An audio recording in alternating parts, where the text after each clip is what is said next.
Welcome to the GreatBase Tennis Podcast. What a treat tonight. Jeff Lewis is in the house. Got thumbs up from Jeff Lewis. He's wearing a shirt that says Tennis Canada. He loves Canada, but he's a tourist. He's a good American boy. Known Jeff. He's a good-looking guy. He's got a good head of hair. He's 44 years old. Look at the camera, Jeff. Most people listen to this on the radio, though. You have a face for radio. I have a face for the silver screen. No. Same jokes, but no laughs. Tell us your story, Jeff. How'd you get involved in tennis? 30 years I've known you. Yeah, no, thanks for having me on. And thanks for having me. Let me do the podcast. It's been awesome hanging out for a few days. That was a shaka, by the way. That was not a thumbs up, just so you guys out in radio land know exactly what's happening. My tennis story goes back all the way to, my mom. My dad divorced early, and my mom was actually a telephone operator at a sheriff's department. And I just think this is important to note for other reasons, but there was a sheriff that befriended her there, and he knew that she was a single mom with two boys, and he was very adamant about her getting us into sports. And she was like, yeah, I don't really know. I don't have the time. I don't have the resources. And he was just like, you have to get these boys into sports. And that turned out to be very pivotal in my life, and particularly with tennis. But so she had us in so very early on, we were in t-ball and stuff like that, and just kind of younger kid sports, soccer. And it's at one point she ended up going back to school, eventually all the way to become a doctor herself. And so although she worked hard and we had a great example in front of us, she wasn't always around to be able to keep control of two boys. So I kind of would just walk around our apartment complexes and play basketball and get in trouble. And eventually, for when she had to do her residency for her doctorate, we moved to Tampa, Florida. From where? From Boynton Beach. And I always like to preface this by saying, because I always tell people I started late when I was 14, which is true, because or when I moved to Tampa. But a few months before that, actually, and I just want to give a shout out to Morris Brown. I messaged him on Instagram, but I did meet him at these apartments in Boynton Beach with this, and I ended up getting this Walmart Wilson aluminum racket, and I did go out and hit with him a couple times, and he kind of introduced me to the sport. And I just remember he's a super cool guy, this clean white Reebok gear, and I was like, man, this is a sport I could get into. But anyways, so we ended up in Tampa, Florida, and I continued to get in way less trouble than I possibly could have had I not been active in sports. But we moved into some apartments that were right by Carewood Village Golf and Tennis Club. They're right behind it, actually, on the other side of Dale Mabry. Well, no, on the other side of the golf course. They're on the same side of Dale Mabry, but okay. Right there. And I remember one day just walking by the courts and just saying, I remember tennis. I was just playing that, and I just kind of went on there. And I don't know exactly how I got introduced, but I remember just seeing all these. I think Ryler was out there training, and Tomas was out there. It was serious enough to where I was like, well, this is pretty cool. And I just remember, Tomas putting me on a court and let me hang out a little bit in a tennis program, and I was probably, I was 14 at the time, and I remember this 10-year-old girl just beating the absolute crud out of me in tennis. And it just really turned me on to the sport. I was like, oh, wow, this is an equalizer sport. You just got to do it right, And I loved the challenge of it, and I loved. And that's when you were about 14? That's when I was about 14. And I remember, having this old Wilson aluminum racket, and eventually, I think Tomas got the hint that we weren't really wealthy. I definitely wasn't a typical tennis kid. And next thing you know, I'm filling water coolers and helping out around the place. And he's let me just jump in the program and stuff. That's cool. With just for listeners, Tomas Olerstedt, he is from Sweden. Tennis player, very good tennis player. He came over to the United States, and he was part of this program. People listen to our podcast. Tyler Junior College, Tennis Tech, got a degree in tennis. Married one of the students, and they were the pros at this country club, Carrollwood. Correct. And then Ryler DeHart, you mentioned more about Ryler. He's one of the students, but go ahead. Yeah, no, I mean that's pretty much it. I think you ended up coming to Carrollwood shortly after, or helping out around there as well, and then you kind of kicked it up a notch, I think, from Tomas, where you really obviously just took the education to another level, and and my perception of it at the time, was like, oh great, now I'm really going to go pro. But really, in the end, what it really did for me was obviously give me a great career in life. And that's why I'm so passionate about tennis. I'm very passionate about kids playing tennis. And I'm really passionate about making tennis accessible to more people, because what tennis did for me, again, I'm not your typical tennis kid. We're apartment complex. I'm not going to say we weren't like in the projects or anything, but when you're 15, 16 years old and you're just not used to certain environments, and you're at like, Cheval Country Club, playing, and you're interacting with a different socioeconomic climate. I think the merging of those different backgrounds is really cool, and you meet very interesting people, and most importantly, you meet people that are more accomplished than you, and they're not necessarily any smarter. They just have skill sets and work harder, and have certain characteristics that you can accomplish yourself. So I think the power of tennis specifically as a sport to bring different people with backgrounds and give opportunities. Obviously, tennis has taken me all over the world. As you know, I've been with you in many different countries, and given me a life and a livelihood, and kept me healthy. And I'm just so grateful for what the sport's done to me. So hopefully I can spend some time trying to give back. With, time flies. It's, how's it? I say it all the time. Decades are short, or days are long. Days are long, and decades are short. But the 30 years seems like a blink of an eye. With Carrollwood, though, at the time was a pretty beat up tennis club. Beautiful place as far as location, but then it was rebuilt, and it was called at one point Emerald Greens, but then it changed back. Now it's called Carrollwood again. Okay. It's a very popular place to live because Tampa so well. New Tampa is where Saddlebrook is. Yeah, a famous tennis facility, tennis resort. But it's pretty difficult to get to in comparison to Carrollwood. I mean, you could just be right at the airport. Some people will tell you, or many people will tell you that Tampa has the best airport in the world. But tell us a little bit about Tampa. What do you think about Tampa? I mean, I think Florida in general, I attribute a few things, and again, I tell people I played, low-level Division I college tennis for a couple of years. And it doesn't maybe seem that impressive, but, I didn't pick up a racket till I was 14 years old. So I'd only been playing tennis 4 or 5 years by the time I went to play college tennis. And I say that not to brag, because I truly don't believe it was talent, I think being in Florida was a component of it. I think, literally every weekend I could go get my butt kicked. We talk about myelin, I think anticipation, myelin, motor skills, being fast on the court is just, reacting to a faster ball coming at you, bigger ball coming at you. So I think being in an environment like that where I was crying every weekend. I didn't start to win until like my second year of 18s, and I actually like beat a couple people or something like that. When I first met Jeff, Thomas Ollerstedt, I flew to Tampa to run adult tennis camp for doubles.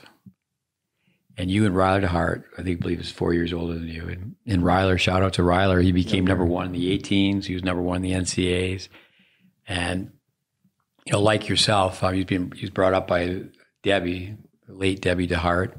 And they were also, living in an apartment, and there wasn't a lot of extra cash around, disposable income. But I remember you and Ryler, it was just not your typical Tampa day. I ended up spending 15 years in Tampa, but cold and windy. It didn't rain, but cold and windy. Ryler had already been flown to see me. It was kind of cool that Thomas had me working on videos, and he had won the 12, I believe it was the 12 sectionals, and I had never met him in person. But then he was sent to work with me in person when he changed to a one-handed backhand.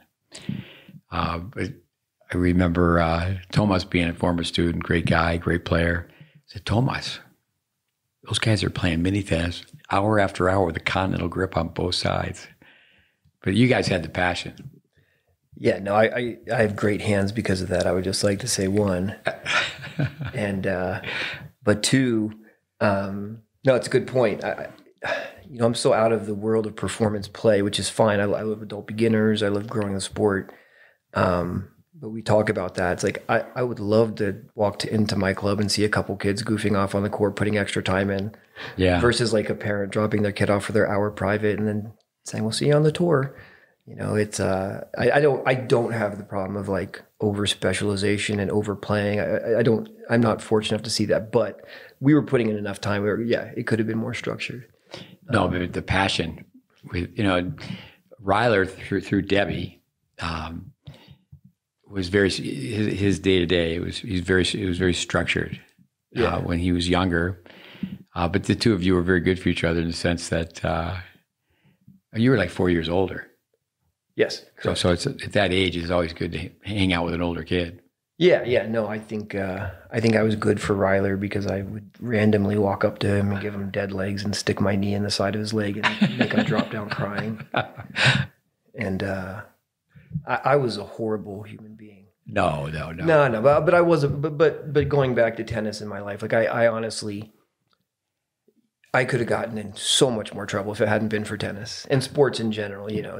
Just statistically, the hours I spent on the court, what I could have been doing is just a blessing to me. But I certainly had a few conversations with your mother, Kate, highly educated individual. Uh-oh. And there were certainly times where I said, I think it'd be best if I sent Jeff elsewhere.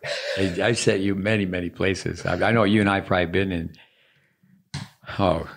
10 countries anyway, but you went a lot of different places. Yeah. And that was certainly, you and I were talking about before we came on air, what a challenge to go someplace. And it was difficult for you. It's difficult for me to this day. But I asked you, have you improved your tolerance for BS? Because you were at many places where you just knew the person was talking to the kids. And unfortunately, they weren't giving out good information. Yeah. No, I think that, I actually think that was all a blessing. The fact that I just maneuvered around all these different clubs being, around the good information a lot, but also just kind of every once in a while I'm just going and working for a regular academy or place and just being like, this isn't right. But I think it's good to see that and good to experience that because then you know how to spot it, I guess, and just, and then again, it grew my tolerance to know how to deal with that kind of thing and to maybe fit in, I guess. But well, I think one thing, Jeff, Jeff spent years and years with us. And certainly we have players that will come and spend 2 or 3 weeks. Maybe they come 3-4 times a year. And it's a little bit awkward. They'll go to college.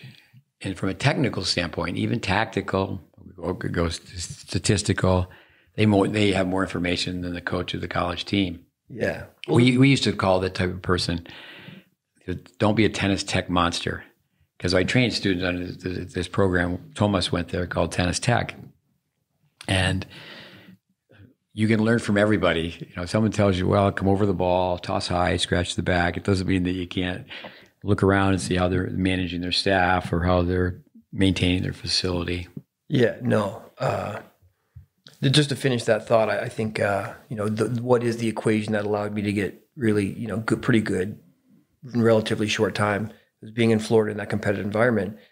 And also, I never really have had to make like a whole revamp of my game, I know you'll bring up the incident coming back from college, but but I still had relatively good information. Like my serve's always like I was serving with a continental grip from the third day I was playing tennis because Tomas was just like, it should be this way. But also I think the time on the court, the competition, I had good fundamentals. And like you said, the passion, like I didn't, and I feel bad for kids that, call it work and like feel like they have to show up because I'm like, I never thought of it that way. I would just go hang out at the tennis club and just get reps, No, in fact, you've been here it's been great, almost a full week now, if not a full week. And it's during the U.S. Open, so we've watched a lot of tennis together. Actually, just watched one of our students play a qualifier where we won 7-6 in the third. But, yeah, the just a flashback, so many different things with. Let's pump your tires for a minute, though. With your level of play, Jeff used to be able to jump over 2 picnic tables. Said that to a former athlete the other day, and he said, "Which way?" Lengthwise, but no, 2 side by side. So you're jumping over from the bench to the other bench. Yeah, I actually have a traumatic memory, and why I'll say one long ways is the harder one is I remember trying to jump over a long ways picnic table. And I remember as I was coming up, my toe like nicked the front of the table, and it was traumatic because I know if I would have caught a little more, I would have just broke a wood picnic table. But yeah, tennis players don't jump over the net. You know, we have a clip of RDM Pogaimi, like a pogo stick. I remember seeing Yannick Noah do this. He jumps over the net, over the net, over the net. Both his players genetically world-class athletes. Don't try that at home. Yeah, 100%. But with I saw a guy shatter his elbow jumping over the net. Wasn't the Vic video of like the Davis Cup final or something? That's right. Yeah, it's one of the funniest videos. It's Arthur Ashe, class act. They show him losing the last point. And I should be able to tell you what South American country upset the Americans. But yeah, you look it up, and Vic Braden, Davis Cup, South America, Arthur Ashe. And so the guy falls. I think he broke his leg jumping over the net. The video is graphic. But then his sister came out. He had won the match. His sister came out to hug him, and she put her finger in his eye. Poked him in the eye. So when in the scene, they show him going off to the ambulance, but they couldn't shut the back of the ambulance. It was too short. So his leg was sticking out. But he came back the next day. He's in a wheelchair, and his leg is up in a full cast. His one eye is patched, and he's pumping his arm. So it wasn't the winning match. It was to. It was a tie. It was a second match of the first day of the Davis Cup. Yeah. Okay. So the next day. They end up winning it, but he already had the cast on his leg. And there was a parrot that was singing "Cuarenta, Treinta." Yeah, you got to look that up. But no, you pump your tires more. Andy Roddick. Tell us about your win over Andy Roddick. I don't remember it. My mom swears I beat him twice. I remember like playing him once and losing. I remember like this kid younger than me. And by the way, I'm just making this public now because I've told a lot of people that I beat Andy Roddick, and I did not preface it by saying I was 4 years older than him and he was like 11. But so the truth is I don't even remember ever beating him. But my mother says I did, and I believe her. So I remember the late Andy Brandy, his son Chris, who went on to become an All-American. He was a good tennis player. I think he was top. I'm going to guess 3 in Florida, but he was one of the top 5 players. Lewis had the first set. It was just my memory. Maybe you lost for some, but I didn't want anybody to tell you, hey, you're doing great. And I was just like, no one talk to Lewis. Leave him alone. Because I knew once they told you that, hey, you're beating the number 3 player in Florida. And you told me, I brought this story up that my son Connor told you, right? I believe so. Yeah, I think it was Connor that came up behind and said that. Hey, you're beating this player. I can't believe you're beating the number 1 player in the state. With I don't think I won one more game after that. Florida Clay. What do you think of Florida Clay? All these kids that don't get a chance to play on the Florida Clay. Yeah, no. I know you spent tons of time in Europe. I spent a lot of time in Europe with you. Yeah. I mean, I think it's somewhat similar. I think the red clay plays a little slower. Yeah. No, I mean, I grew up on clay for many years. The hard true surface there at Carewood and other places, and just in Florida. And I've gone 10 years. I've probably gone 5 to 10 year spans without touching it, but I'll still feel like home when I'm out on it. Yeah. Like I still know how to slide. I still like can go out there, and it's like I don't even realize it, but I'm like, man, this feels good. But to your point, I have to battle a little more. Which also to that point, you talk about some good wins I got in Florida over junior players, and I attribute that a lot to just match charting. And I tell kids this all the time. I was privy very early on to the fact that people miss a lot in tennis, even at the very high levels. And I just remember charting. I think you could chart futures matches and it'd be a long time before you get someone in the pluses. Like everyone misses more than they make. So I just remember thinking, I'm just going to hit every ball in the middle of the court and run my butt off, and I'm going to win matches. And I just feel like that was, I tell my students that all the time. I'm like, look, if you really need to win, and you think there might be stronger, just aim for the tee on every single ball and run your butt off. You got a good chance. Oh, for sure. Well, I think, clay court is a great teacher. We see so many people, they just don't have the shot tolerance. On the brain type, I definitely am a J. And what we do up here at Wintergreen, we have 12 clay courts, 3 indoor, but 12 clay courts top of the mountain. The resort also has 4 at the bottom of the mountain, but when the kids hit the court, we do the speed skating, kick a boot. You take your heel into your instep, and you put your hands behind your back, just like you're speed skating. Long diagonal stride, get down to a 90-degree angle with your legs, back straight, no chit-chatting. Then we do it where you have to do volleys with a V, sliding. And then you can do it reverse where you do have to slide with an open stance for volleys. Everything happens when you play. You got to be able to improvise. Then we have people slide right foot only. They have to hit a regular forehand. And then when they come back to that corner the second time, it's right foot every time. It's a right-hander. Bring the racket over their shoulder. They slide the other way. It's off the right foot, be a closed backhand. Then the next time they come back, underspin backhand. Just repeat that. Yeah. And then we switch feet, where then you're sliding with your left foot. Then we have people run down like they're chasing a drop shot. But if you go to our course, Tennis Intelligence Applied, there's some clips on how to slide on clay. But you're right. I always tell people, if like these American kids are going to go play clay courts and they find somebody in the area that there's like you're a California kid, where there's some place where somebody has a private clay court. I think you have to play on it almost every day for a year, where it's like yourself. Now it's like riding a bike. You just get back out there. Yeah, no, I never really got that actually, those drills you did on the clay courts with kids until we would see these players come from other areas, that good players, high level players that had only ever played on hard, and they just look like cartoon characters out there. They'll just start running and their feet don't go anywhere. Like they don't know how to slide on time. They just look like literally they look like beginners with their movement. Yeah, it looks like, I always tell them they look like they're on rollerblades. Yeah. You can tell if somebody could really, really play on clay.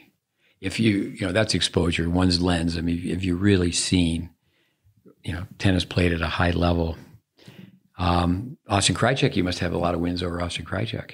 Oh man, did I beat Austin Krajicek? Austin Krajicek, let me tell you. You got to put a bio together. Come on, your mother wouldn't lie to you. You get the win over Roddick. Don't downplay that. I beat Ryler. I beat Roddick. I beat Austin Krajicek. I'm indirect. You owned Austin. I mean, because he's like 10 years younger than you. All right, hold on. Let's not get ahead of ourselves here. Yeah. I'm indirectly number 1 in the world in doubles and singles and an NCAA champion. I just want to say that. Yes, sure. Austin was 10 and I was 11, 12, 20. I was 20. So you're born in 1980. So you're a year older than the Fed. That's right. Actually, our birthdays are relatively close. So when he was about to retire, I was like, I'm going to give up on my pro career as soon as he does. I bet he could jump over 2 picnic tables. Probably. He probably still can. I think I would pull something right now. Don't try that at home. Coming back to mini tennis, though, we have mini tennis 1, 2, 3, 4, and 5. We talked about playing mini tennis, but play mini tennis the right way. One of my favorites for sliding is mini tennis. We call it mini tennis 5. The teenage boys like it. We play mini tennis 5 with a Hollywood twist. We have them serve backwards. The Bucharest backfire, is the late Bud Collins would call it, when Nastasi, the Romanian, would just be able to hit the ball right over your shoulder. Actually, Peter Burwash would use that drill to teach the serve. You didn't want to have people be looking forward. A very smart guy, the late Burwash, because then they'd put their palms up and they'd want to just patty cake the ball forward. And you're getting to start with a continental grip, and they're not even concerned about where the target is. You take them right up close to the net. But so you put the ball in play that way and go to any service box. Just touch tennis, the rule. You can't hit the ball hard. I do think that the 10 and under tennis is an insult to old coaches, because, people don't even hear it anymore, but USTA had the 36-foot model.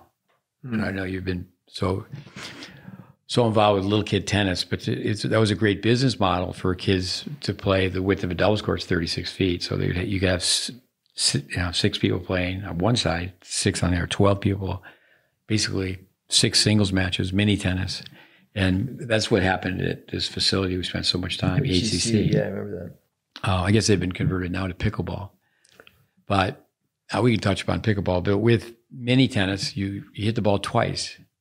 Mini tennis 5 with a Hollywood twist, after you stop it, and then the next time you can really cut underneath it, and the ball goes behind you, and then you try one of the emergency shots. And that's a good way we got to get the girls trying to hit tweeners. Everybody should be able to hit a tweener. Well, I think, I always compare the tweener to the serve. I mean, the tweener is like edge to wristwatch. Where most people, they won't be quite on continental, and they'll try to like snap their wrist underneath them where you just can't get any force that way. But no, I always use watch kids hit themselves in the legs trying to learn the serve with the tweener. It's pretty funny.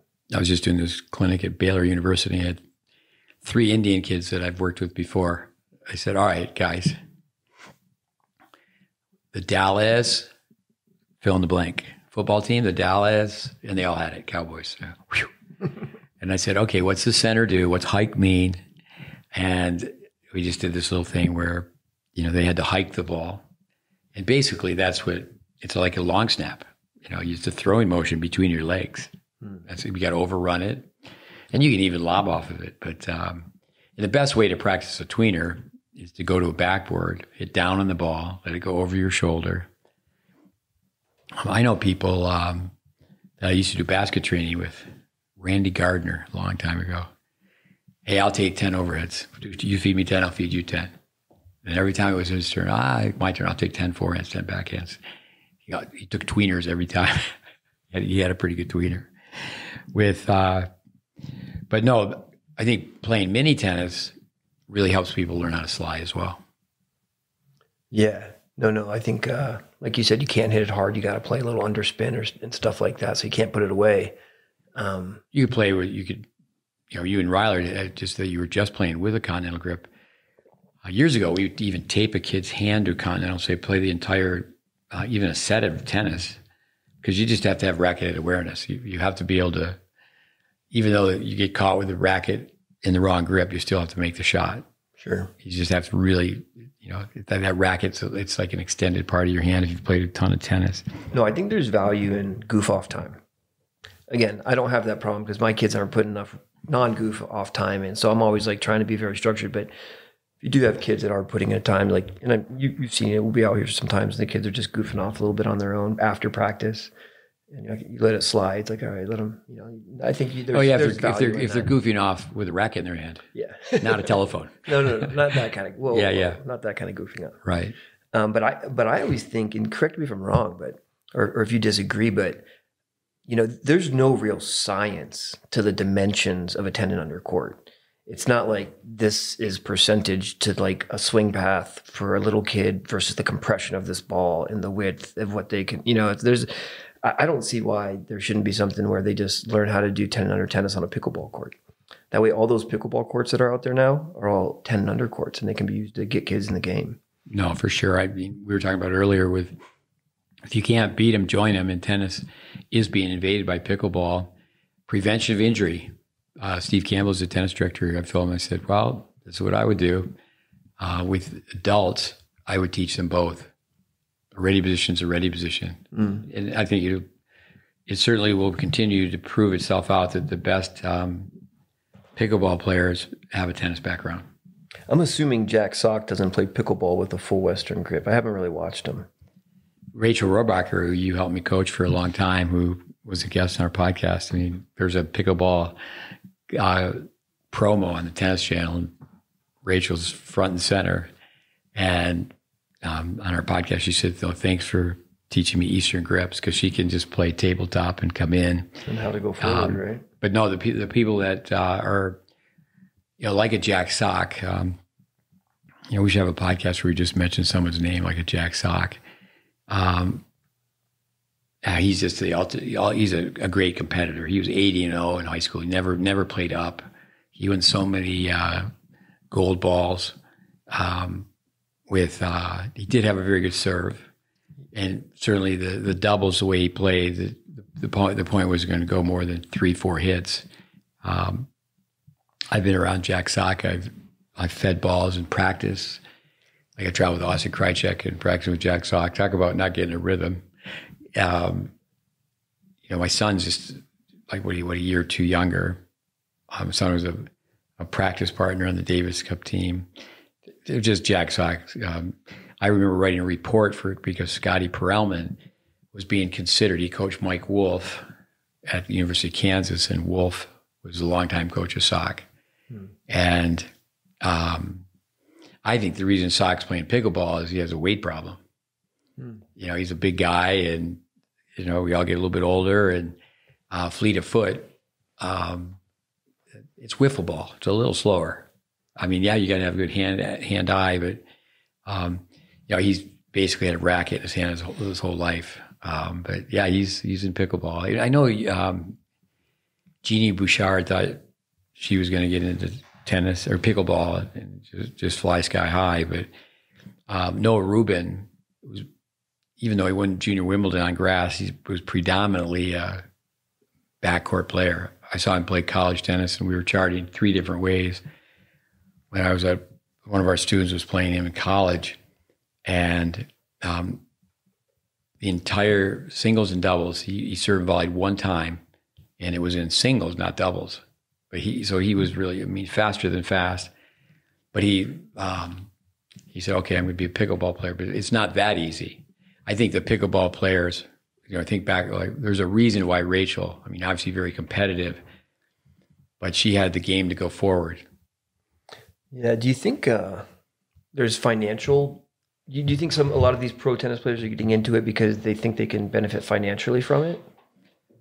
Because I just know, if you're not, we all know how brutal tennis is financially to anyone, not in the couple top 100 in the world. That I just wonder if sometimes, and it's so hard. The schedule's so hard to even do that, to try to stay in the top 200. That for some of them anyway, that I feel like if they're like, oh, maybe I can have a decent living playing pickleball. Well, you spend a lot of time coaching my son Connor too. He's somebody else that you put in your bio. Wins over. I annihilated him when he was 5. No, Connor one time he won a singles and a doubles at a future level, and I asked him, how much did you win? He said $1,800. He said, what did you get paid for the doubles? And he said, I wish you didn't ask me that. He goes, that was combined. The money's a little bit better now, but no, it's another thing with money. Yeah, so I think people are definitely making easier money in pickleball than they are in tennis, and I think. What's going on with college tennis, that's another chapter, but the NIL, name, image, and likeness, some people are right now making more money, my opinion, they're making more money in college than they'll make it when they turn pro. We'll see. We'll see. Get the accountants on that. Yeah, someone was telling me that they didn't think it was going to make that big a deal because only a couple of the best football players in the country were going to get paid anything significant. But then other people were telling me that there's donors out there that just want to see their tennis team win. And you can't take money directly from the donor, but there's a way to get money to people that doesn't reflect ticket sales, So I can totally see the certain institutions being able to get kids cash.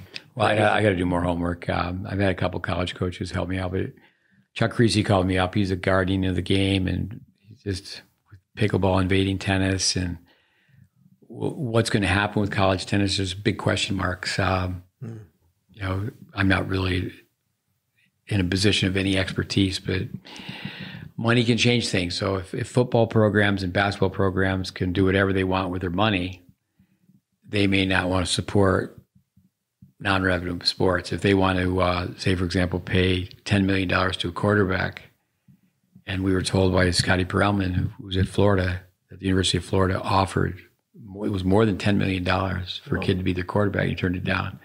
So change is always there. But definitely, it's definitely around the corner in college sports. And also in pro tennis, I believe in 2026, the Saudis are going to have a lot to do with bringing more money into tennis. But with that being said, I think that people like, I say, a Jimmy Connors from his era, when they were coming up in tennis, it wasn't even a professional sport. So in '68, with the help of all the work with Jack Kramer and some of his associates, it was tennis was, Wimbledon was for amateurs. The amateurism, the money under the table, people like Rosewall and Laver, they would turn pro. Pancho Gonzalez turned pro at 19. So when you hear people say, well, the greatest player of all time, people with majors, Gonzalez, basically, he didn't even play majors. And they've turned pro, but, towards the end of his career, is a famous match with Pancho Gonzalez and one of Welby Van Horn's students, Charlie Passerell. You could look at it online. And I believe Gonzalez was 41 years old. Amazing tennis player. And then you read what Rod Laver said about Pancho Gonzalez, but with money changes things. Harry Hopman. What happened? According to Harry Hopman, what changed Australian tennis is there was no money in tennis, and then the Australian Federation would at least cover expenses for the Aussies to travel all over the world.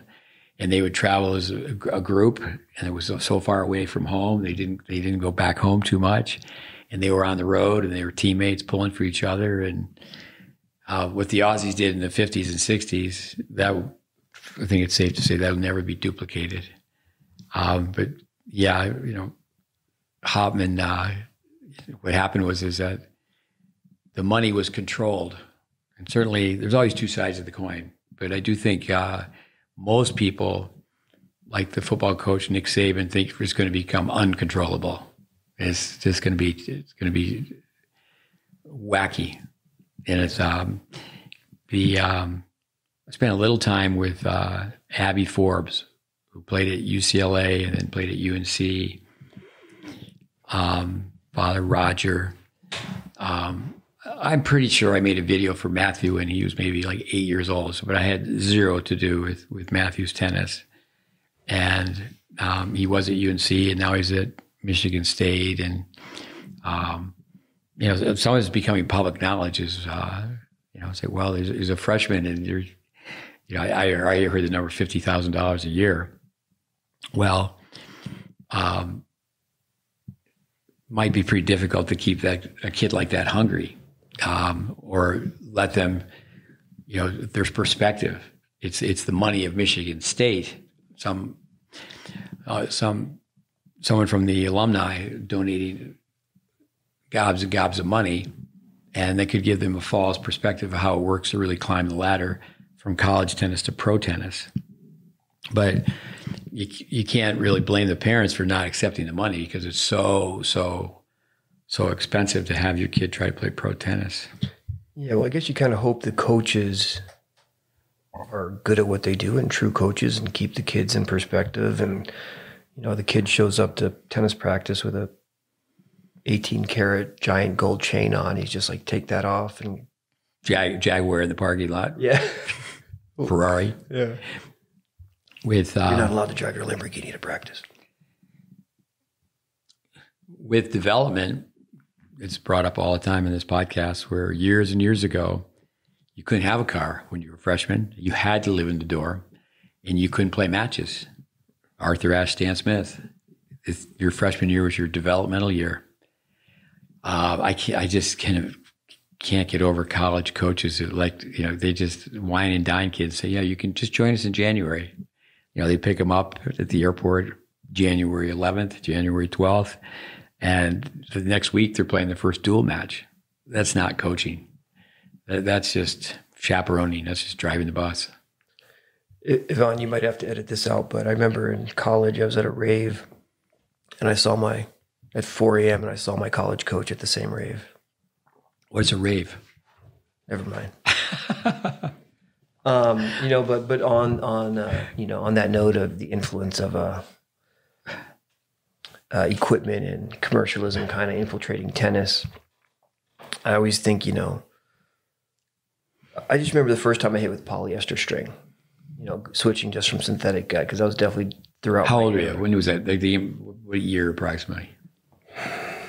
I mean, I was in college, so it was probably early 2000, something like that, I would assume. I don't know. I remember that round when that came about, the pros were saying you couldn't miss. They were saying it's just so much better. Yeah, I just remember hitting it for the first time. You're like, okay, this stuff should be illegal. And I'm pretty sure if I started an initiative to ban polyester, Wilson, Babolat would get together and have me assassinated like a week later. I mean, think about how much money. You can't just think about how these products are so inclusive into our lives and how much money is made off these products by these companies. Like, I think it's really hard. It's such an unregulated equipment sport is what I'm getting at. And it's so hard to pull back once you let something like that go. Well, I always mention baseball. I know nothing about baseball, but in baseball, they're playing with the pro level. They're playing with wooden bats. And I do think that to bring more tennis back into tennis, they could change the equipment. But the power brokers are the players. The players aren't going to want to switch rackets. But we've said for years that, well, back in the day, not too long ago, the Fed would have done okay with a wooden racket. Some of his contemporaries would have done too well with a wooden racket. But I've heard you say that you think the strings have changed the game more than the rackets. I do. No, I can still, depending on what racket change we're talking about. I mean, if we're talking about wood to aluminum or metal to graphite, I pick up an old Wilson Pro Staff 6-1 and I put poly in it and I think it hits amazing. So to me, as soon as they switched to graphite, there hasn't been any huge improvement since. It's extremely stiff, little vibration. You can swing it very fast. But you put polyester in any graphite racket, and I think you could probably put in any wood or metal racket as well and get the same effect. But no, I just remember the spaghetti string, that the guy... Mike Fishback. Yeah, and they were like, okay, this is too much.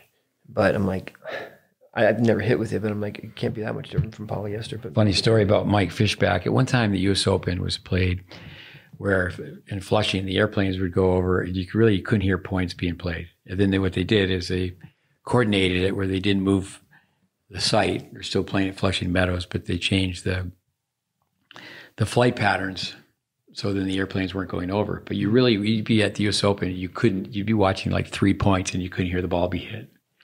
And, tennis is played so much by sound.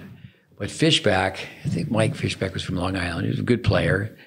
I guess I think some people think it's insulting, but a journeyman. I think that's a compliment that you're good enough for you to travel all over the world. And it was strung on both sides. And why I mentioned the airplanes at Flushing Meadows, when Fishback came up with a racket strung on both sides, you couldn't hear the ball be hit. It's kind of like people use the analogy like the super duper foam paddles versus the sandpaper ping pong paddle. And anyway, Vilas had a record going on clay, and he played Nastasi, and he beat Vilas, so he killed the record, but he beat him with the spaghetti strung racket. Oh yeah, I did hear that. The kicker to that story is that Nastasi had got beaten with somebody the week before. He was playing with spaghetti strung racket. He goes, "That is illegal. No one should ever play with a racket." The next week he played with it. I remember. But it was the type of thing where you hit a serve and the serve would all of a sudden it would jump and it would go like 10 feet further than the person thought it would. Oh, yeah, if you can't beat them, join them. But anyway, they came back to some regulations. I know some players that, the rackets are 27 inches, but the rule where, you can have a 29-inch racket. And for some time, I know some players I've worked with where the parents were really concerned about their child being small. I said, don't do that. Don't buy an extra long racket. Michael Chang started playing with it. Yeah. Elongated racket. Don't think it was a good move. Yeah, Vic Braden comment on the first oversized Prince racket. Oh, now you can hit both of your legs when you snap down with your wrist. Actually, when it's very painful, if someone has palm up on the serve, which is logical intelligent, and they hit a serve and they hit their shins. And this is probably one of the worst tennis tips I ever heard. Makes people laugh. So this player was played, and they were an adult player, and they were wearing soccer shin pads. And I said, why are you wearing those soccer shin pads? And the guy goes, the best tennis tip I ever got. Now when I serve, I hit myself on the shins. It doesn't. I'm paid free. Paid free. Okay. The term, that the $14 word from so many years ago is pronation. If you get that toss, you're right-handed, you get that toss out to the right, you're going to pronate anyway. The pronation takes place after the hit. If you were to pronate before they hit the ball, it would go into the side fence. But so many things. I mean, Jeff and I can go from juniors to adult clinics to coaching a junior college team, you name it, having all these visitors come with different stories that just talk about different players. Not that it's a gossip session. I was telling, I'll tell you a rather to heart story, is a little bit of a white lie where his mother calls me up and says, Ryler has too much homework, can't come today. And I said, okay. So I would have been the last person to be at the club up the street, but I was there to pick up some trophies. And I walk in, and Ryler to Hart's on the court with Andrew Laughlin. And Andrew was a good player. He's top 5 in Florida. He went on to play at Notre Dame. And certainly I knew his game. I never really coached him up to that point. It had nothing to do with tennis, but I watched him play. And so, Ryler, well, you do a few things. I said, where you are, they both went to the same high school, both coached by Joe Curtis, who just recently retired. You would remember Joe. Yeah, Bobby Curtis or Joe Curtis? Joe Curtis. Joe Curtis. Jesuit High School, Tampa, Florida. Okay. So, and he coached, I think 30 years. And that may be the only 2 players that came out of that program to play D1. And they were a very solid tennis team year after year. It's not so easy to play D1. And of course, in all fairness to Joe, and high school tennis is that's because of homeschool, because most kids who get to be pretty good now, they don't even play high school tennis, which is another topic, another sad story. People aren't playing for something bigger than themselves. So, I tell Debbie, no, you should come to practice. Doesn't matter, whatever we're doing, just keep coming to practice. And I think that's where, I say it all the time, in America, it's so difficult to run a program. The individual becomes bigger than the program. So it was Butch Page. He was one of the coaches at Notre Dame. It also had to do with how Craig Tiley was at Illinois that played Notre Dame. And it was Nathan Cedar, who I spent no time with, but maybe an elevator ride, but spent a lot of time with his younger brother. So with, long story short, is Andrew Laughlin's freshman year at Notre Dame, the team travels, but he's sent to Florida to work with me. So Debbie DeHart, who was just trying to, the best thing for my kid today, wow, he's going to get to play with this really good junior, 4 or 5 years older. And from that point forth, Ryler probably wouldn't even understand why Debbie said, okay, I'm going to listen to this guy. She was just so shocked that this guy that was the best junior in Tampa, and actually one of the best in Florida. I'm sure you had a high national ranking as well if you're 5 in Florida. No, I actually remember that. I remember him being at the tennis school and me thinking, man, this guy was around so long in Tampa, and why wasn't he here before? No one told him to come. He didn't know. But I do remember Andrew, who went on, and he was a physician in Tampa. And I just met her at a hospital. She came in the office, talked to me, and I was at the doctor's office in Laughlin. That was his wife. But he became a CPA. And then we had all these Illinois kids visit and train at HCC. You would remember those guys. The comedian Mike Costa, so many of them, I could probably name 10. Chips are for parties. Chips are for parties, Mike Costa. Well, actually, but let me say this about Laughlin is that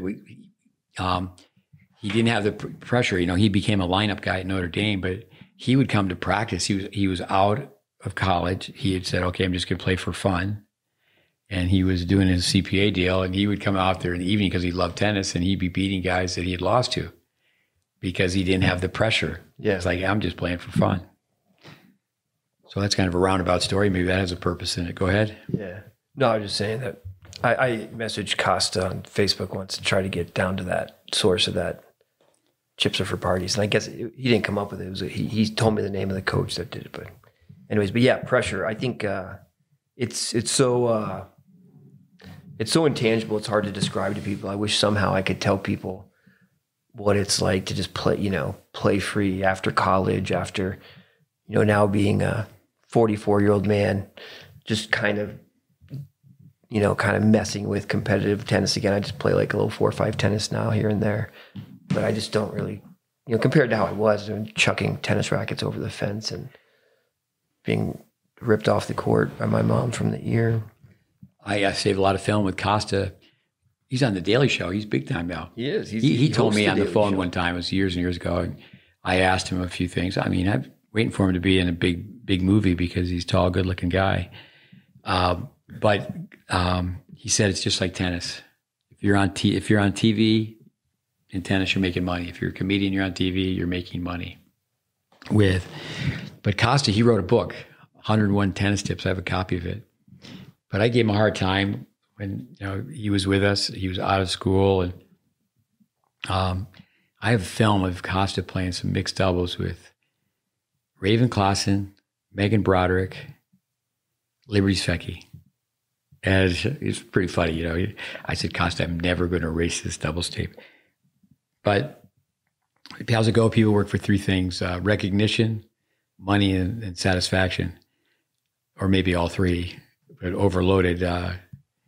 He definitely wanted to be recognized. I saw Costa at one point. He was riding a Zamboni. I was watching a college hockey game, and Costa's riding the Zamboni in between periods, telling jokes. But with our listeners, we always do this at the end, but let's do this right now. Is Jeff Lewis, everyone? He's a tennis junkie. I mean, tennis is his drug. He loves tennis. And if you want to go to YouTube and go to Jeff Lewis Tennis, there's a lot of education. Why don't you tell us a little bit about what you do on the internet? Oh, honestly, I still consider it a hobby. You can go back. It's interesting. You go back and see my first video like 15 years ago. I have 10,000 subscribers. So my next video, I want to make it how to get 10,000 subscribers in 15 years. But I just goof off with it. But I like to think it's good information. I'm getting better at it, and I love the fact that I can touch people all over the world with good information. I think there's obviously plenty of negatives with social media, and I apologize to everybody I don't reply to because I don't really go on social media other than to post, which I'm proud of. But I think the power of the internet. Obviously it has plenty of negatives with kids and their heads in their phones and scrolling and what it does to their attention spans. But the positives are that you can get the good word out and you can get information anyway. And I think in our sport and what we do, it's so hard to find good quality information. And I don't think this goes across the board. And it almost feels like you shouldn't have to tell parents to go become educated and coach your kid yourself in your living room. But the current state of what we're in right now with tennis is you have to do that. You need to become a very educated consumer. There's lots you can do at home. My information is targeted towards everyone, adults and kids, and Victory Tennis Programs as well. That's a cool YouTube channel, and you can go to victorytennisprograms.com and sign up for my How to Teach Kids Tennis course. But I think obviously what you do with the GreatBase Tennis Initiative is also very important. And I think it has to be this way, and it's really important that people know what they're getting into with this. And even if tennis teaching wasn't in such bad shape, you should still do it. But hopefully tennis pros go do it. But no, I love what I think it's fun. I'm trying to bring more humor into what I do on my videos. I think I'm accomplishing that somewhat. But yeah, thanks for subscribing, commenting, sharing. My favorite, well, maybe not anymore after this weekend or this week, the forehands booth, the modern forehands booth with Noah Datala, the name of the coach, Noah Datala. Yeah. But let's back up to Tomas Olestead. So your mom, Kate, she takes out a lease at an apartment, and in walking distance, you have these tennis courts. But indirectly, through Tomas Olestead, you got connected with Vic Braid, and so many other coaches, because Tomas, obviously going through Tennis Tech, I know he did work for Vandermeer. He would have been trained in, like say, Welby Van Horn, Bill Jacobson, the Pillars. And that's basically, the GreatBase is a research project, and the research project was started in 1981. And for a 10-year period, I mean, throughout the 80s, we had this lab, and the curriculum we were forming, the key pillars are the ones that really helped us out. But somewhere in my library, I have a film. We can pump Olsted's tires for being a very good tennis player, except for he struggled with the serve. But I have a film of him actually taking a lesson from Braden on the serve. But tell us about Vic Braden, the man, Vic Braden, the resource. So many people that we've trained, we'd be first to say, if people spend a ton of time with us, they're going to really have a good handle on Vic Braden, the resource, the books, the tapes, the information. But you had a chance to work with, it's going to be 10 years in October that Vic passed away. Gosh, time goes by so fast. But tell us, you worked in Costa de Casa. Yeah, no, I always I don't give myself credit maybe enough sometimes, because I think I was kind of lucky to get into those apartments behind Carewood Village Golf and Tennis Club and meet Tomas and yourself and get introduced to Vic Braden. But I've seen plenty of coaches come through and just hear good information and science and just things that make a lot of sense and just turn their back on it and not be interested in it and just go, no, I don't think that's right, and just leave. And so at least I didn't do that. At least I was able to recognize good information when I heard it. As far as my personal experience with Vic, I don't think anyone needs a personal experience with Vic to know what he brought to the game. Just go read the internet, do a little research. You'll see, the brilliance of Vic was bringing people together. Like, I want to know how physics affects this. Hey, Howard, Mr. Brody. I want to know how biomechanics affects this. Hey, Mr. Ariel. Hey, Mr. John Neednagel. Bringing those Dr. Heyman, on and on and on, like getting those. And I think that where he was in Southern California, these brilliant people were around him. But to have that wits about him, and it had to be that way, because people, like just physicists who try to talk about tennis, they start talking about physics, but they don't talk about it relative to dimensions of court. Biomechanists who don't know tennis just talk about biomechanics, but don't talk about the fact that you have these dimensions in front of you that it has to relate to. So I think what Vic did that was so brilliant was taking that information and applying it to our sport in tennis. And yeah, brilliant. I remember walking into Vic's house one night to help him, I guess this goes against brilliance, but probably just helping him fix his email or something technical. It was late at night. He's like, "Thanks, Jeff." I walked in his house. He's just like, he's reading. He had to have been in his 80s. He's just reading a book on statistics. It's a book about statistics. Yeah. And I was just like, "Vic, what are you doing?" Well, before you leave, you have to go through the library app. I probably would send 100 books, 125 books from his library. Yeah. It's pretty, yeah, he was, such a brilliant man. With Stanley Plaganoff was perhaps the first to recognize biomechanist, and he was just listening to tennis coaches saying, "Come over the ball," and he said, "Well, this is the way you generate the most force in trying to snap your racket over the ball." And then Vic shows up and goes, "Yeah, but it has to go in." People need to go back and listen to the podcast we had with Giddy and Ariel. Those two helped each other out so much, Braden and Ariel. Yeah, and I think that's why I'm so sensitive around people that criticize Vic or anything, is because even if you could find something wrong with the information, it was so far, and I think that's also my GreatBase testimonial, and I still abide by it. I'm really proud of that quote. I said, the GreatBase, Vic Braden, they're so far ahead of their time, ahead of everything else that's out there. To critique it without first adopting it is irresponsible. So you got to go through it. You got to do it. And then if you're one of the few people that's done that and you want to sit down with me and badmouth it, sure, we can do that. But there's not that many people out there that are allowed to do that with me. So I'm just constantly defending it, because it's like, you don't know enough to say that, Florian Meyer, who he did his internship with us, and he has online tennis instruction. And I know he interviewed Vic twice via the telephone. I know Greg Lesor, who did a longer internship with us, 3 years.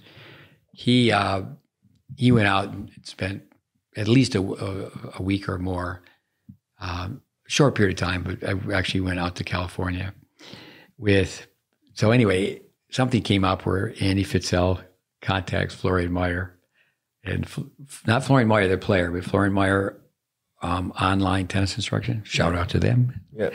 And I think that you'll see the connection. If you listen to Greg Lesor, you'll be able to tell that he was trained by us.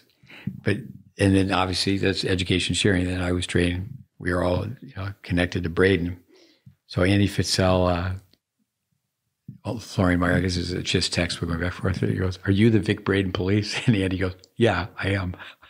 Just like so many people.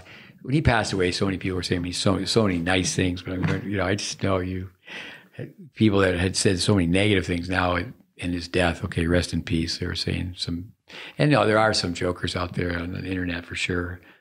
Well, it came out in 1989. So what would Vic say about the internet? So much bad information is going out so fast. But yeah, no, I think there's Vic the brilliant, the tennis brilliance, and then there's Vic the philanthropist and just good person. Yeah, what did he do with his time? And you used to say this a lot, that you felt like sometimes the humor he had overshadowed the fact that he was so brilliant about the sport. People would be overwhelmed. People would just remember the presentation and not the information. But actually, stop and reflect. You ran Vic Braden Orlando before you went to California. Yeah, I took over for Luke Wickham there. So it was very random. They had a few tennis lanes there. Yeah, but they had some problems with the Yeah, they were broken down. I got one going when I was there again, actually, temporarily. But I think that was that wasn't anything hugely impressive. I just was there to wait for the next 6 months when Vic would come out again and I could help him with a camp. And then we did that one little coaching conference out there, which was cool. But any chance I got to hang out with Vic was just a blessing. He's just such a great guy. I remember asking him to do an interview with him, and it's actually pretty sad because it's not sad. The interview is great. It's up on my YouTube channel if you can find it. Maybe it's up on Victory Tennis Program's YouTube channel, but it's slightly out of focus, which is sad because I wasn't as good on the camera then, so it's a little blurry.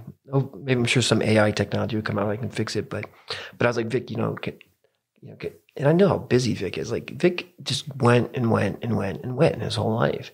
Like, Vic, can you sit down with me? I'm like, Vic, do you think you could sit down with me for an interview? He's like, yeah, when? No hesitation. Next thing I know, he's sitting down in the Kodo main thing. Yeah, Vic was great for not forgetting the little guy. Yeah, everybody was the same. He would never big time anybody.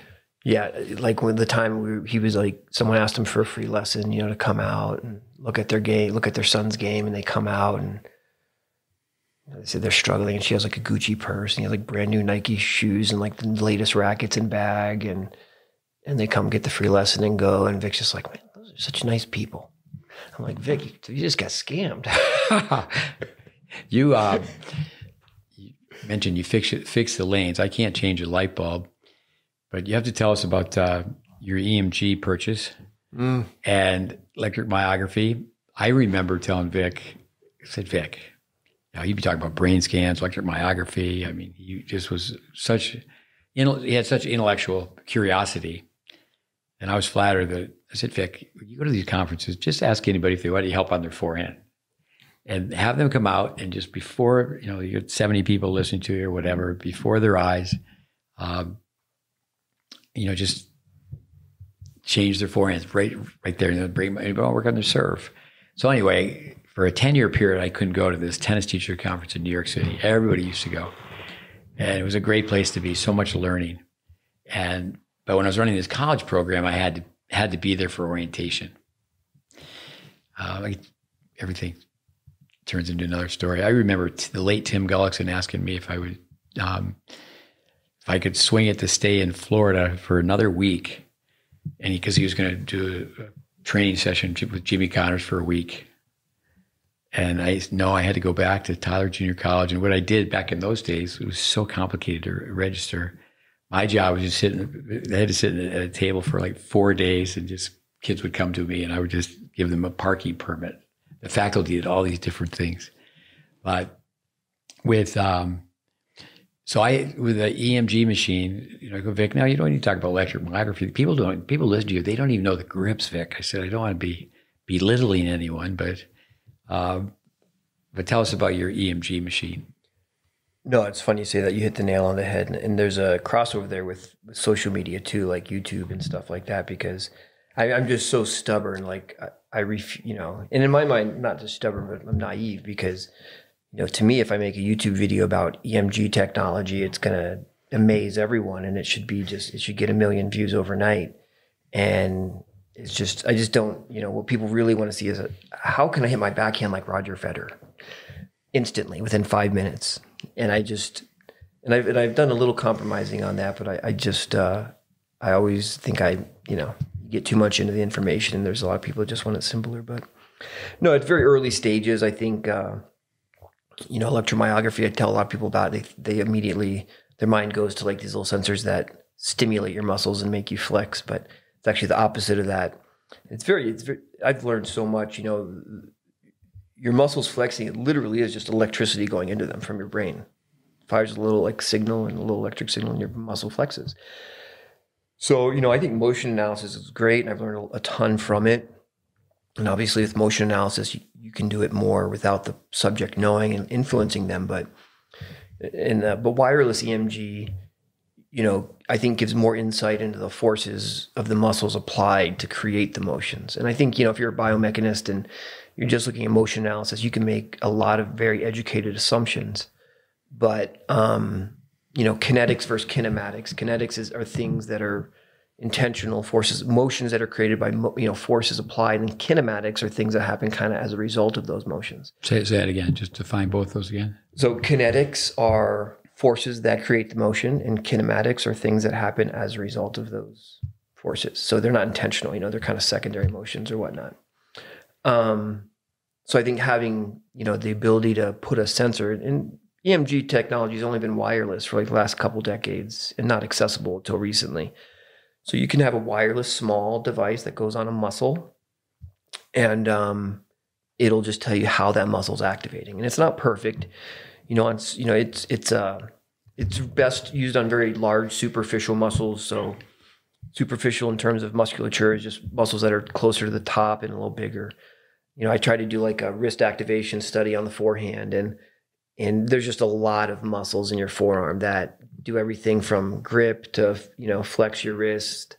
So that was to me kind of unconclusive, but as far as like a lot of the stuff, it's just been really cool, not just doing the studies, but again, I've only done it on myself, anecdotal. I look forward to continuing on with it and more subjects, larger data set, but the anatomy lesson you have to go along with it. Like you got to know what muscle does what. You got to research the muscle, the direction the fibers go, the location of the muscle. So like on the serve, for example, I was doing internal shoulder rotation. And I don't know, it just never occurred to me that your back, your latissimus dorsi kind of comes around from your back and wraps to the front of your arm here, your humerus. So you actually flex your back to internally rotate your shoulder. So I'm putting the sensor on my back thinking there's no way this is going to like do anything when I try to hit a serve. And you just see it's pretty steady dead until you get to right about here and the arm and the racket starts to turn out and you see the lat just get engaged. I was like, wow, that's pretty cool. And I actually started serving and I was like thinking about kind of sticking my lat. And actually I feel like it almost helped because it's not intuitive with the kinetic chain. It's like you go up to your shoulder and then your elbow and then you go back down to your back, to have that catch up with the rest of the momentum. But there's a clip with Raven Klaassen who you were there when we worked with Raven. Did you ever beat him like even in mini tennis? If you beat somebody in mini tennis, you just put down on your bio you had to win over Raven Klaassen too. No. What I put with Raven is I taught him how to hold a tennis racket. Well, that's even better. And I only say that's because I went over our grip system with him when he first came. But I don't tell people. I just say, I taught him how to hold a tennis racket.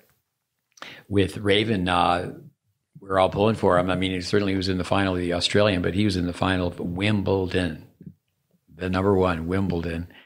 Fifth set, he's the guy who unfortunately lost his serve, but he tells a story where Vic just was telling him why he was tightening his lats on his serve. Yeah, that's interesting. Yeah, you were telling me that. we go back on a few things. Ryler to Hart, we take him up to work with Vic. And, he really used to let the left arm fly open on the forehand. And Vic said, well, just try this. Doesn't mean that you'd have to do it like Federer when he hits the warm up on the forehand. He catches the racket with the forehand, with the left hand. So we just say 2-1-2. Turn with two hands on the racket, one hand and then two hands. And, when the Fed, he hits so far away from his body, he's not catching the racket. So Vic, nice guy, Vic psychologist. Like your mom, nice. Mom's a psychologist, right? Mm-hmm. So try this. Riley goes, well, I don't really like that. It makes me feel really stiff. And Vic's like, okay. So meanwhile, I take to Hart the next year. I go to Hart. Just listen to what this guy tells you. Joel Trucker was on our podcast. You met him at the Vic Braden party out in California a couple weeks ago, right? For the first time. He knows that Vic had such a history lesson as a young man. He spent so much time around the two Ponchos. I mean, Kramer was his go-to guy. I mean, Vic's, front and center with Lou Hode and Rod Laver and Ken Rosewall. And I've got Ryler to Hart, not listening to him. And, just a history lesson. But coming back to the, I was flattered when Vic said to me one time, well, Steve, this is what he really got to, and he never let go of brain typing. When he met Niednagel, he traveled with Niednagel's book everywhere he went. You know that. Yeah. In fact, Mike McLaughlin on this table had the camera that was in that shoulder bag a couple of weeks ago, how heavy that shoulder bag was. But with Vic, he said, Steve, we should have been coaching ESTPs, ISTPs. And I said, no, what should have happened, Vic, is that you keep going forward with a flashlight and then, making all these new discoveries. Because Vic went so fast, he was a breakthrough guy. He was not just a myth buster. Academia went too slow for Vic. And so, and he was talking to everybody who was researching anything. It's just amazing. So with, you go forward with a flashlight and I'll go backwards hitting people over the club, over the head with the club. Where did you get it? For the most part, Vic didn't really use dark humor. But, I remember you set up that conference where Vic spoke, I spoke. Up until that point, I was in, the only time I was speaking, it was like, I remember being in New York City where it was like Beatlemania. Vic was so big in the 80s, I can remember being in places where I'd have to answer questions because people couldn't answer, he was just swarmed with people. But Vic, you put this together and I would skill test people, 25 shots to target, a tiebreaker test. And then they'd have a poor score and I'd film them and I'd make the video. Then Vic saw the pre and post and he loved it. But Vic his dark humor would be, he could be in the back room with you and me and go, that kid's game. That kid's got no game. He's going to be lucky to find the bathroom. So, but with, coming back to science, I remember Vic saying one time, so many years went by, so you can't pinpoint who he said this about, but he said, the UST science right now, it was really good for me to be part of it because now I know what it's like. Now I know what life is like in hell. Because, people sitting around at a round table going so slow. What do you think? What do you think? And it's like, we got to get past what people think and let's get right down to what do you know? Yeah. Let's dig out some facts. No, my memory of the meanest thing I've seen Vic do, which isn't very mean, but he would, we would do these camps and clinics where, people don't get their racket below the ball enclosed. It's one of those things about tennis. Anyone who says the sport's intuitive and people can figure it out, if they just get out there and start playing, it's like, I've been teaching tennis 26 years. I've never seen anyone get their racket below the ball enclosed naturally. But anyway, so you're trying to get these people to get their racket below the ball enclosed, and Vic would use a progression. He wasn't a huge fan, but he'd have people just start there. Put your racket in this position, ball's going to come, and you're going to swing up. And, they would all want to do this. They'd all come back up before the ball comes. They'd all just come back up and want to hit into it. So they'd have their racket low, enclosed, the ball's coming in, and Vic would stand behind them. And they wouldn't bring their racket. They would start to think about bringing their racket back up. And Vic would take his racket and he started us off, but he said, I'm going to put my racket above yours, okay? And if your racket hits mine, we know it came back up. So they'd be there in low and closed. He knows they're coming back up. And they would barely move their racket. And he'd be like, boom. He'd be like, see, you hit my racket. But it worked because they were so stunned by it that they'd overcorrect the next time. And, because people make corrections and they think they're correcting them, but they're not making much difference at all. It would, the kind of the jolt of the shock would actually get through to them, and they would be more successful in keeping it down there before. But I was like, that was kind of mean, Vic, but it was just sneaky and there was purpose behind it, but that was. For me, I can remember way back when and again, Vic knew tennis. Like I was spoon fed by Jack Groppel became a leading, or he's retired now, but in tennis, he was a leading biomechanist, but he was really spoon fed by Uncle Vic. We could call him Uncle Vic because everybody, once you got to know him, he seemed like your favorite uncle. He knew tennis, and he was, by formal study, he was a psychologist, but he was a self-made biomechanist. And he just knew, say now it's like old hat, but someone has if you don't change your grip, you have to change your wrist. And so now you give them a new grip, they're going to have new grip, old wrist. And Vic would just say, well, this is where the ball is going to go. And, I was in tennis for 5 years. I met a lot of nice people, I was the perennial tennis bum in Boca Raton, Florida, taking lessons. And you just, kept reading and listening, observing, and one experience to the next, but it was just guesswork. People they're still guessing. They're still guessing. And that, that's where you said that he's ahead of his time. Another thing too, is that Vic was such a positive guy, but when he would teach, we would look at Vic Braden films and, darken the picture. So you're just looking at a dark screen and just hear his voice. And he'd say, no, that's not it. Almost, but that's not it. No, not yet. And because he would get people to hit the ball better very quickly, but he'd just take it up a level, take it up a level, take it up a level. No, I was very fortunate to sit in multiple Vic Braden lectures. And again, that's where I go to what's wrong with people. Because actually, I think it was Steve Campbell would tell me that he'd sit, in the prime of the tennis college, he'd be listening in to, Vic's lectures, and there would just be a whole bunch of coaches out eating oranges on the patio, not listening. And I'm like, I must have listened to 100 of his lectures, and I got something different every single time. I got a new piece of information. So I couldn't ever imagine knowing what he, having some concept of what he knew and not just wanting to be in that room and listen to him talk. Yeah, you got to hang in there for the little things. Yeah, no, the details. One sentence, there's just a lot of subtleties that he would talk about that to him, he had so much information and he was so good at organizing it that he just packed it in in such a condensed manner that you really had to pay attention to get all of it. Or what happened with me with his textbooks, I had students in a college program trying to get the sheepskin, the degree, and I would say, okay, read chapter 7. And just start talking about it. They just look at it, they did read chapter 7. But then it's like, okay, reread it again and type out these notes, bring your notes to the next class, and we'll talk about it. Let's say, for example, grips. There's no such thing as a perfect grip, just the grip with the least amount of adjustment. And, just page 36, topspin versus underspin, tennis for the future. Of course, it was updated to tennis 2000. How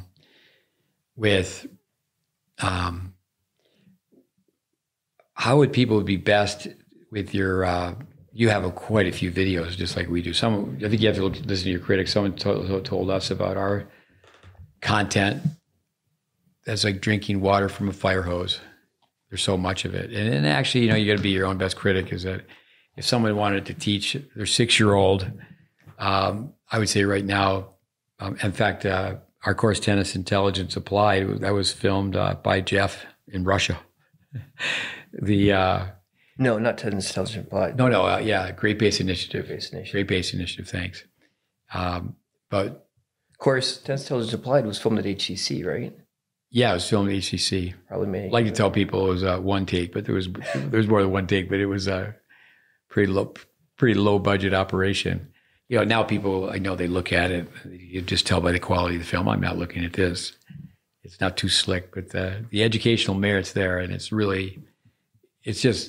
not my information by any means. People call it Steve Smith stuff, but it's just a bunch of homework.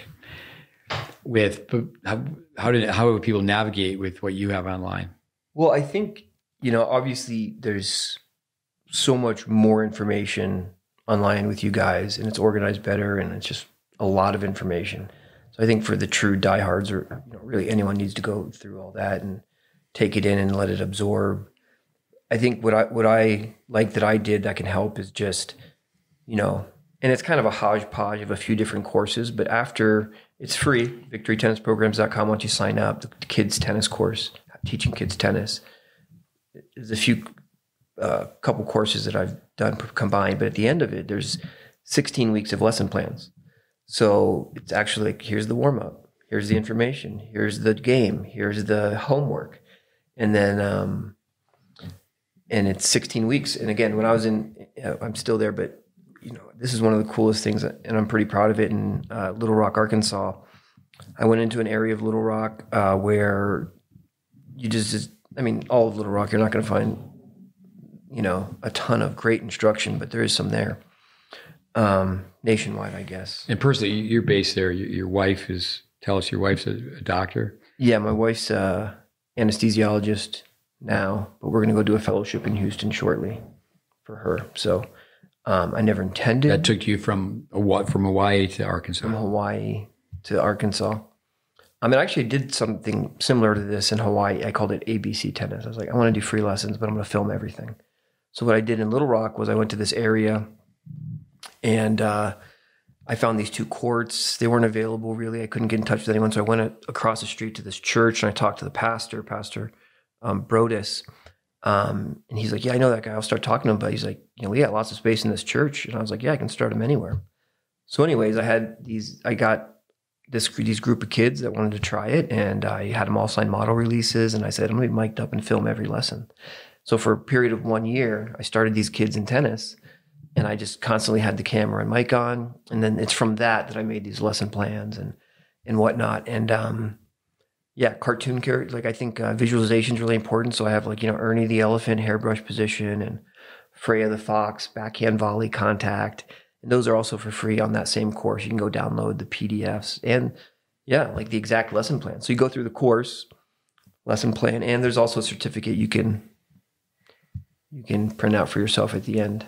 With your work, have you ever gone to the USPTA or PTR to have that be approved for educational points? I haven't. I thought about it, but honestly, it was more of a test. It was just kind of a litmus test to see if something like that could work. And Victory Tennis Programs, just as far as like subscribers and people wanting to be a part of it, has been a huge success. So when I go to Houston eventually, in some context, I'd love to. Again, the power of social media. I think you can have I'd love to find a way to produce content out of a model program that is just very low cost or free for people to get accessibility to the sport, because again, it's done a lot for me. But yeah, you can go there and do accessibility and affordability. Yeah. You see people get millions of views off mowing lawns. So it's like, come on, there's got to be a way to get help. And he goes and mows lawns for free. He'll go into areas, just stuff like that. So I think there's something to be had there. And I love teaching tennis, and that's my passion is watching early development kids grow up. And I think in Hawaii, that 6 years I spent there is the longest I've ever spent anywhere. And it was very rewarding, and also seeing it work. I saw the kids have success to this day. I know they're on a good path, and few of them anyway, will go on to play college tennis if they so wish to. So ECD, early childhood development, with Don Leary wrote the book The Teaching Pro, and in the 1970s, in every major newspaper, of course now people don't really even get a newspaper, but it would be in the sports section, and there would be an illustration. The volley is a loaf of bread, over the bridge, up the hill. Yeah, be the forehand. The letter C, around the beach ball. Of course, Vic would use visuals as well. Well, these are coloring sheets. So you think about it, kids just there staring at it for 20 minutes, coloring it, the key position. So there's got to be something there with visualization and just, memorizing that key position. No, that's where it's good information. I showed you today a young guy. He one time, Cole Reeves, he one time said, well, there's only 5 or 6 of us. I said, I don't know if Cole Reeves would even have come across you or your information. because you went back, you're based in Arkansas. He's in Arkansas. Anyway, he's the kind of guy who could take a car, take it apart, put it back together. So he's, I would say, mechanically gifted or mechanically minded, whatever. 2 words. He gets nuts and bolts, whatever phrase. He sent me a video today of someone, in their living room, a ball hanging from the ceiling. Yeah, he showed me it. And I do think that a lot of tennis parents, their idea of the tennis parent is the one who's climbing the fence, the one who's, yelling and screaming, and the one's just win, win, win. What's the score? Is my kid hitting with a better player? Who's in the group? All that silly stuff. But Vic used to say, the best tennis teacher in the world, and I don't think there could be the best tennis teacher in the world, but someone who's really good could just be teaching tennis in their basement. Yeah. Well, I think this place in Houston that I'm going to go check out when I go visit there, My Tennis Wall, which is these virtual tennis backboards, like almost like a golf simulator, and it projects and it feeds right there. And it made me think of, what you guys talked about, Vic's idea about just having in shopping malls, pre-academies, places where people could just go to learn good information and get a good start in the game. And, people argue, oh no, you need a court, you need a tennis court. But yeah, sure, at some point, your brain needs to take in data on what exactly creates what trajectory and depth, but it doesn't matter the trajectory and depth. You still have to close your racket face below the ball, and people will not do that naturally. So if I get someone closing their racket face and imparting forward rotation on a ball, when they go to the court, they're going to learn a lot quicker than someone that doesn't. And if these simulators they have are accurate, then you are really supposed to know exactly what the ball does. But I love that concept of just, you can learn tennis anywhere, especially when you're younger like that. I mean, it should just be... When you hear that phrase, there's nothing new under the sun, but My Tennis Wall is definitely new. That's different, yeah. Well, I told her about the tennis lanes at Kodo, because she was immediately bragging. Emma Wynn, the owner, was saying like you could hit such and such balls per minute or such and such balls in an hour. Vic used to say the same thing about the tennis lanes. Like you can hit such and such 900 balls an hour, I think it was. Yeah, which people just don't value these days. There's like, it's just, I mean, again, you go back to commercialism. It's like if you're not taking a private lesson, you're not getting better. And I'm just, certainly there's value in taking privates, but I didn't take that many privates, Steve. I don't know if you noticed that, but I wasn't exactly, I was around information. I was in it. I was learning, but I mean, I could count on 1 or 2 hands the amount of privates I've had in my life. Vic Braden, 900 shots. Digress. One of his jokes for the accountants was 18 cents a shot. I do that all the time when my kids come 2 minutes late. I just take my calculator out. I'm like, so you pay $70 an hour for this, divided by 60. You owe your mom $3.50 or whatever it is. Oh, I like what Vandermeer used to say about private lessons. It would be better if you could have 12 5-minute lessons. Because someone like Dennis, I mean, he could help somebody with their forehand in 5 minutes, but then it's like, okay, now go practice. Well, yeah. And then, he used to say you're pretty much like a babysitter. You've shown them how to improve on the forehand. Now they just got to go hit 1,000,000 balls. Yeah. And that's the key thing too. Dennis used to say, be your brother's keeper. Are they practicing? I mean, do you have leadership in practice? Do you have older players pulling the younger players? The 18 should pull the 16, 16 should pull the 14s. That's pretty tough now, as I said earlier, to actually have a program. Going back to one thing with Vic, certainly we give Vic credit. His definition of tennis, hitting targets, pretty simple. Then we say, well, okay, we're working with some tournament players, goal-oriented players, so we're doing it with the physical side, and then also was it running and hitting targets with a score? Yeah, then the baddie side where they're all uptight and anxiety 101. Vic used to always talk about the score. But you think about it, the golfer's mentality. A golfer going out and hitting a wiffle ball, people aren't just going to go out and hit a wiffle. That's what pickleball is. It's a wiffle ball. Are they just going to go serve it in their backyard? But golfers will do that. But I think this woman, she's certainly onto something with target tennis, and and hitting sick because you can get a workout, you get the reps. I mean, I would think she's up against a battle just like we are.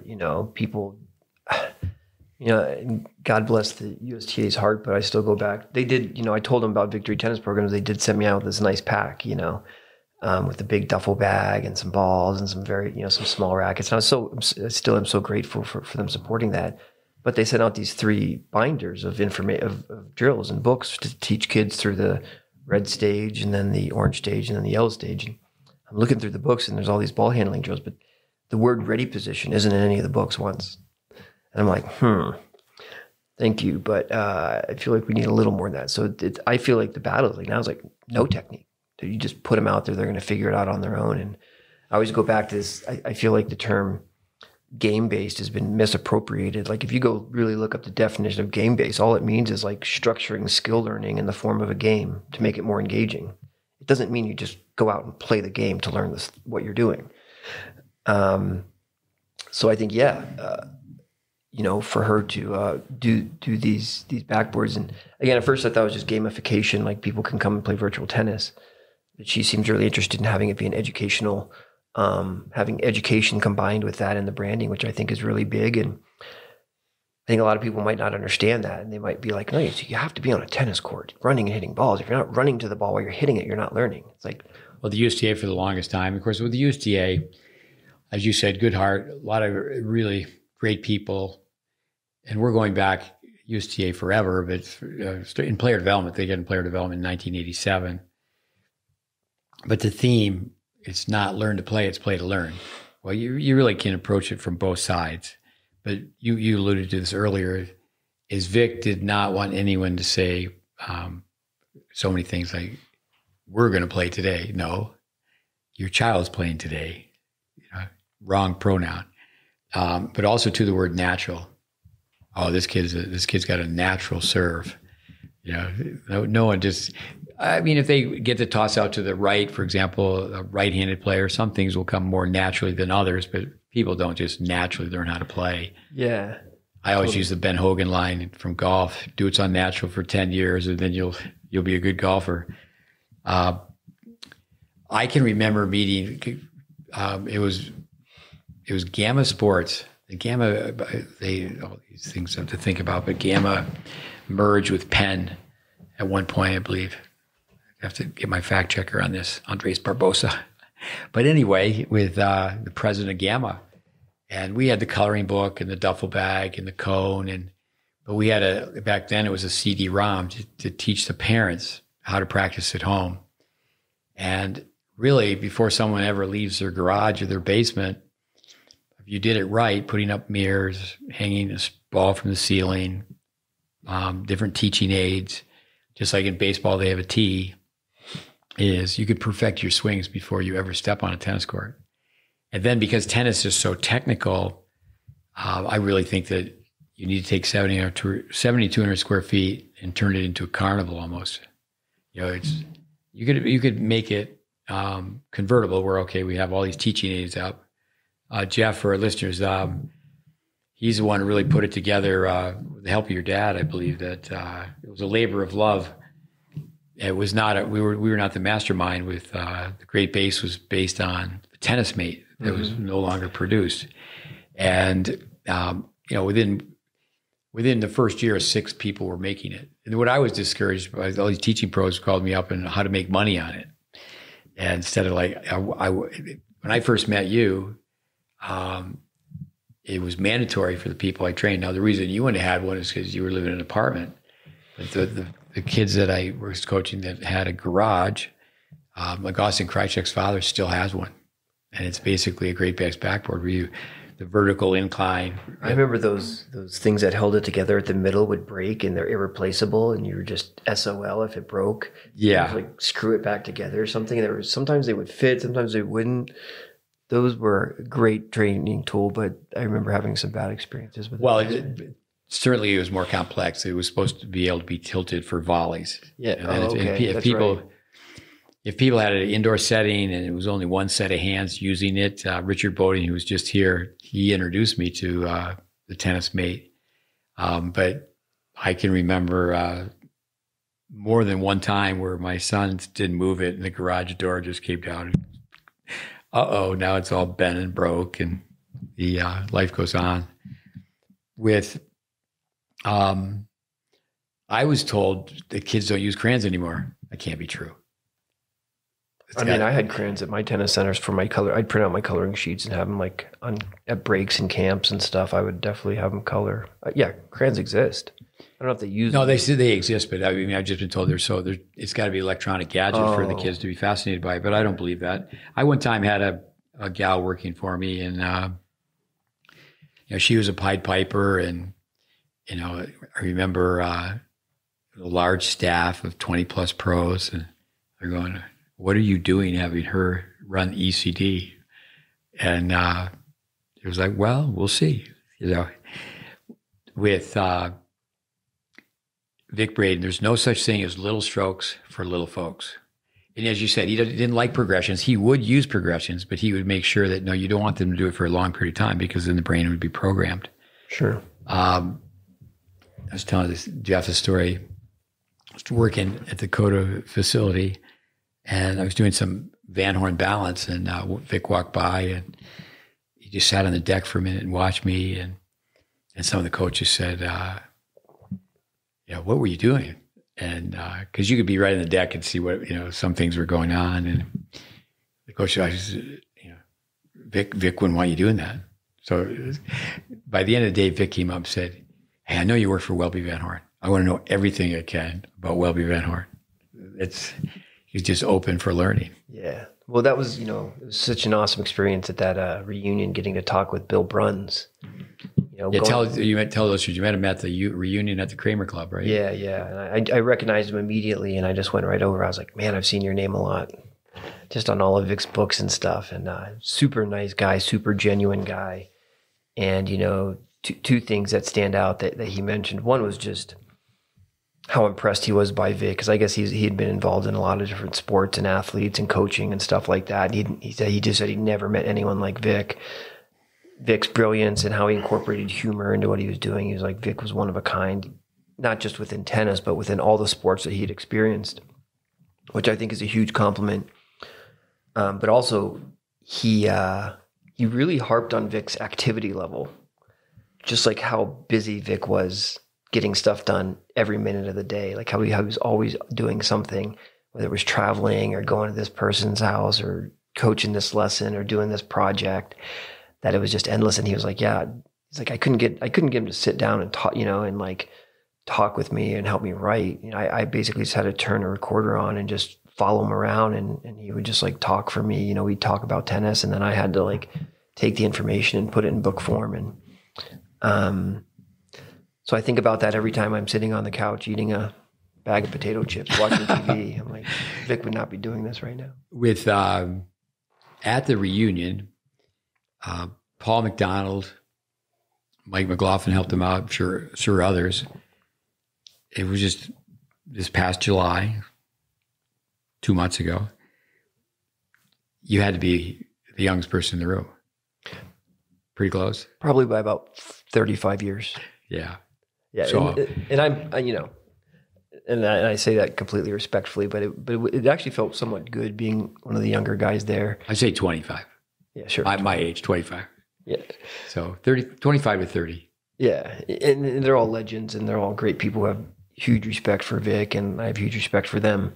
The reason I mention that, though, is to carry the torch. There's not many people walking around that have a really good handle on Uncle Vic's contributions to tennis. Now, Andy Fitzell would be someone comes to my mind who's a little older than you, but not much. Yeah, and I think the impression I always got from Vic is that he didn't need the notoriety. He didn't need he didn't need to be remembered forever. But I think obviously he's definitely probably one of, if not the greatest tennis coach of all time. So you do want to remember him. But I think the real danger is just all that information. You got to know about him to know about all the data and the information and the education. And I think that's the real danger of what we could lose right now, is having to start back from scratch if more people don't know about it. Well, it's a body of work, but it's not just science; it's art. With But again, Vic spent time in the trenches. There's a lot of people that jump from one lane to the next. And with academia, certainly I respect people who think it's an academic endurance trip. Someone did MD, PhD. Vic was ABD, all but dissertation. He was turned down. He wanted to prove that you could really help a kid more outside of the office. The image of the kid on the psychologist, the psychiatrist's couch, the therapy session. And he had this short-lived TV show, Vic's Vacant Lot, and how kids interact. And he's just fascinated by so many things. But yeah, to, Rocky I, pretenders and contenders, to really understand that, coming back to understand the tennis side of it. If someone enrolls at a prestigious university in this country, around the world, my opinion would be very strong that they're going to study biomechanics, but they're not going to study tennis and biomechanics. Yeah, sure, exactly. Now you needed Vic to bring those people together to do that. Yeah. But also too, Alan Fox wrote the book. Alan, American, but he played tennis. He played Davis Cup for Israel. He was top 10 in the world. So he had pretty good credentials if you think, okay, he was a world-class tennis player. He had a PhD. I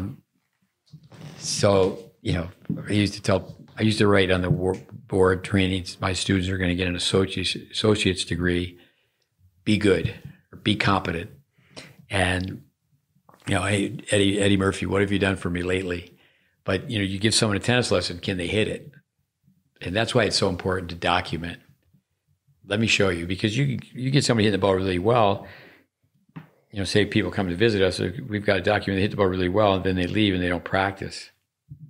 But to know tennis and to know, biomechanical principles. Yeah, and we always talk about, and Campbell was discussing this today about, maybe we should have a coaching conference or something like that. And obviously, I think when you're around, you don't even need anyone else. You could do a coaching conference by yourself, and it's probably better that way. But if I did have to get one point across, if I thought of everything we do and having you there, I think I did it at the Vic one at the tennis college. Yeah. But you organized one at one time. It's assessment process. It's the assessment process.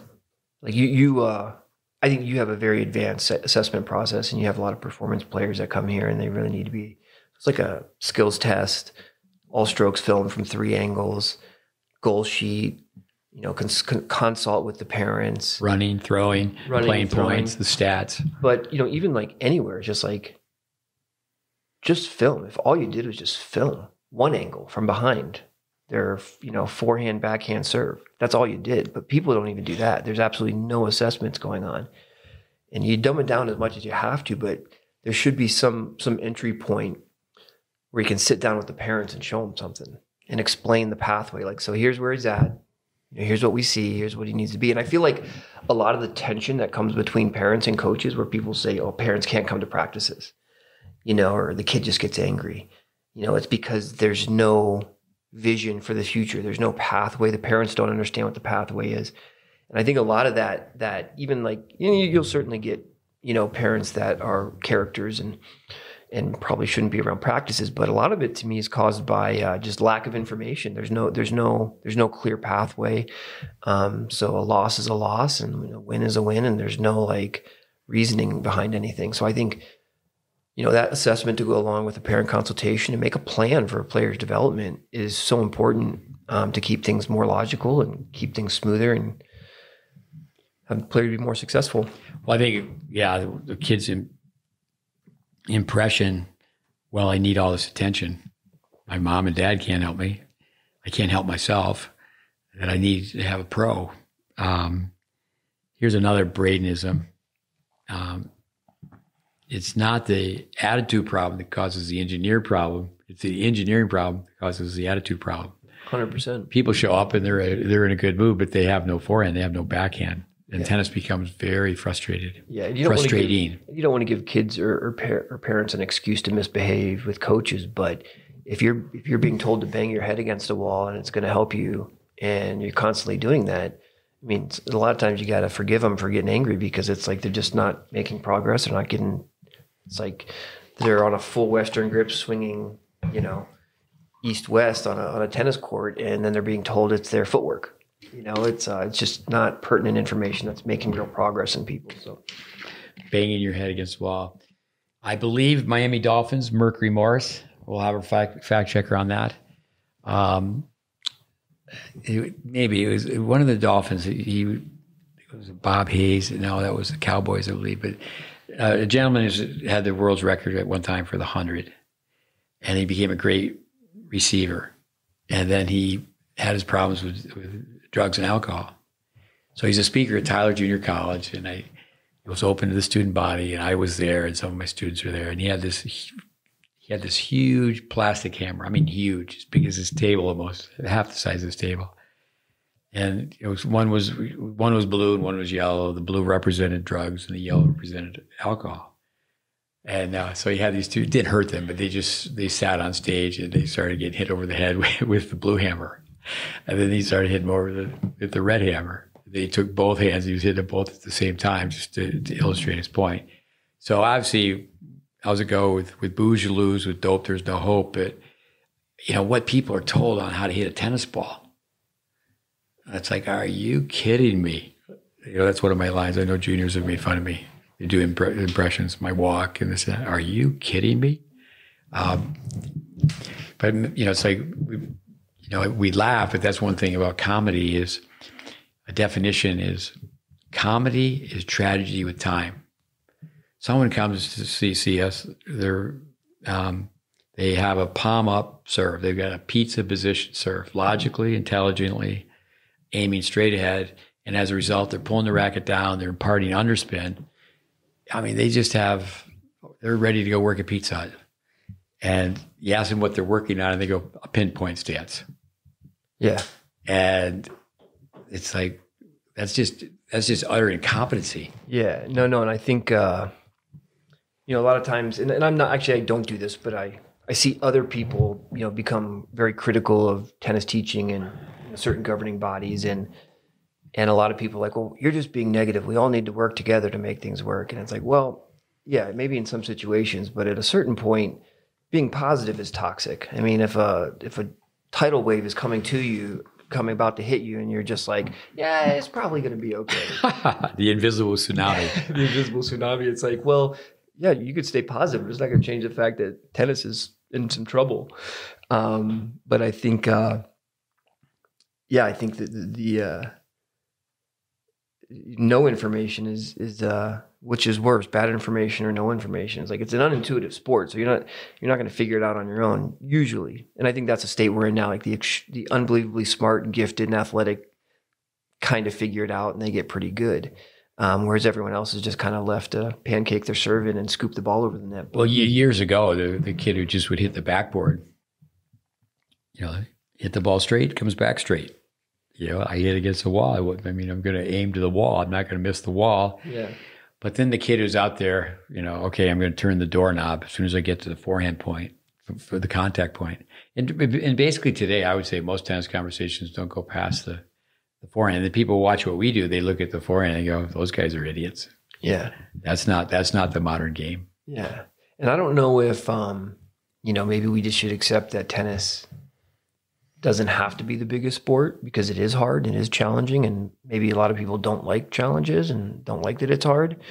But I always think back to that Chuck Creasy quote that I saw online. I think it was him, but it was participation doesn't breed excellence. Excellence breeds participation. Say that again.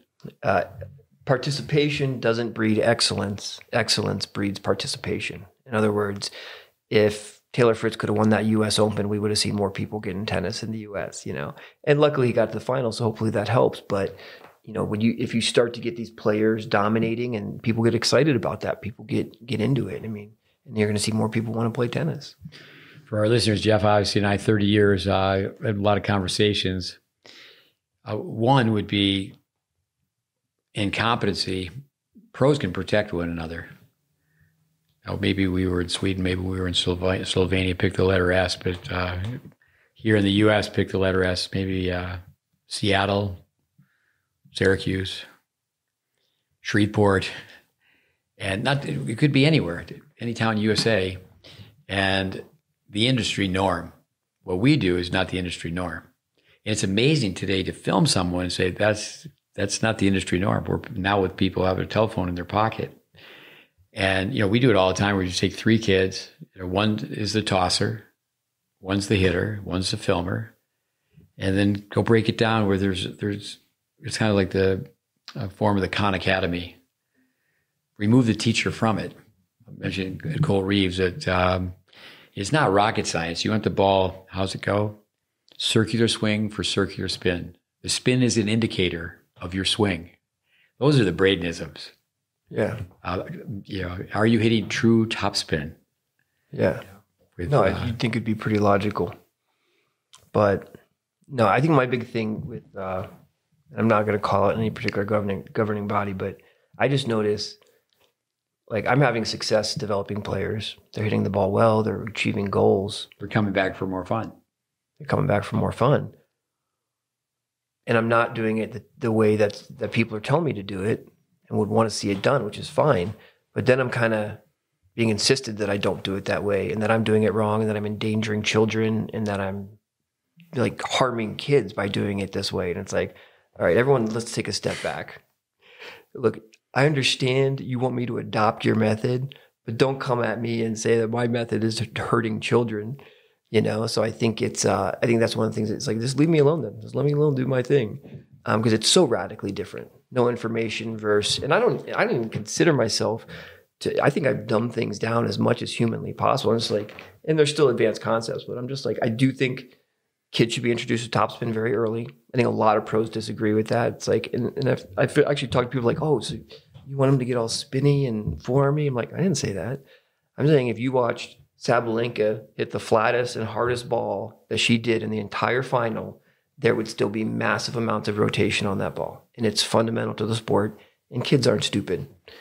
And I like that new training aid, the Topspin Pro. Kids can understand topspin. They might not understand the terms. You might have to take their arms through it and show them and have them feel it. But I think they can understand a bicycle tire going forward. Yeah. So I just think somersaults. Yeah. So it's like, I think things like that, I don't even see the word ready position mentioned, let alone topspin.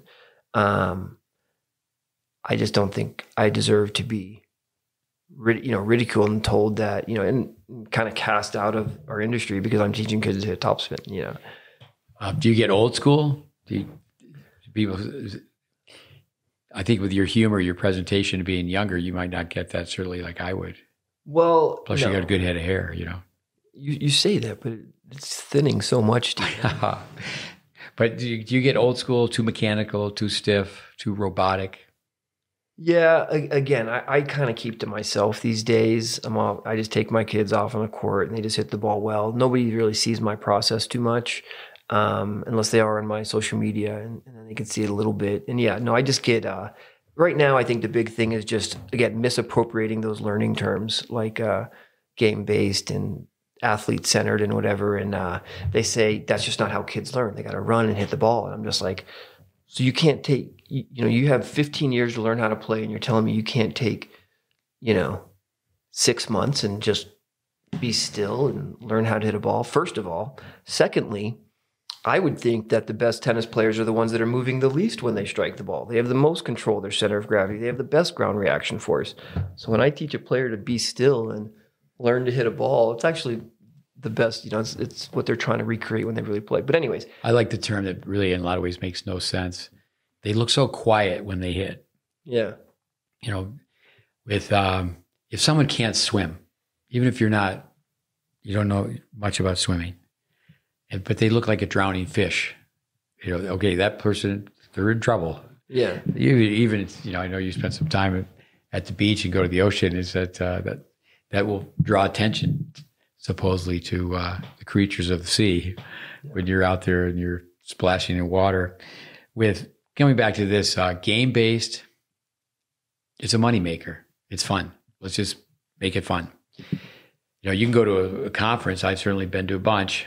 Going back to that story where Vic was in New York and said, I was flattered by it. I said, Steve Smith told me I should just call people out and ask them if they need any help with their strokes. He added, and he's been to more of these than anybody. I certainly was a conference junkie back in the day. And you're better off to go watch someone teach for 4 days than to go to a conference for 4 days and just listen to lectures.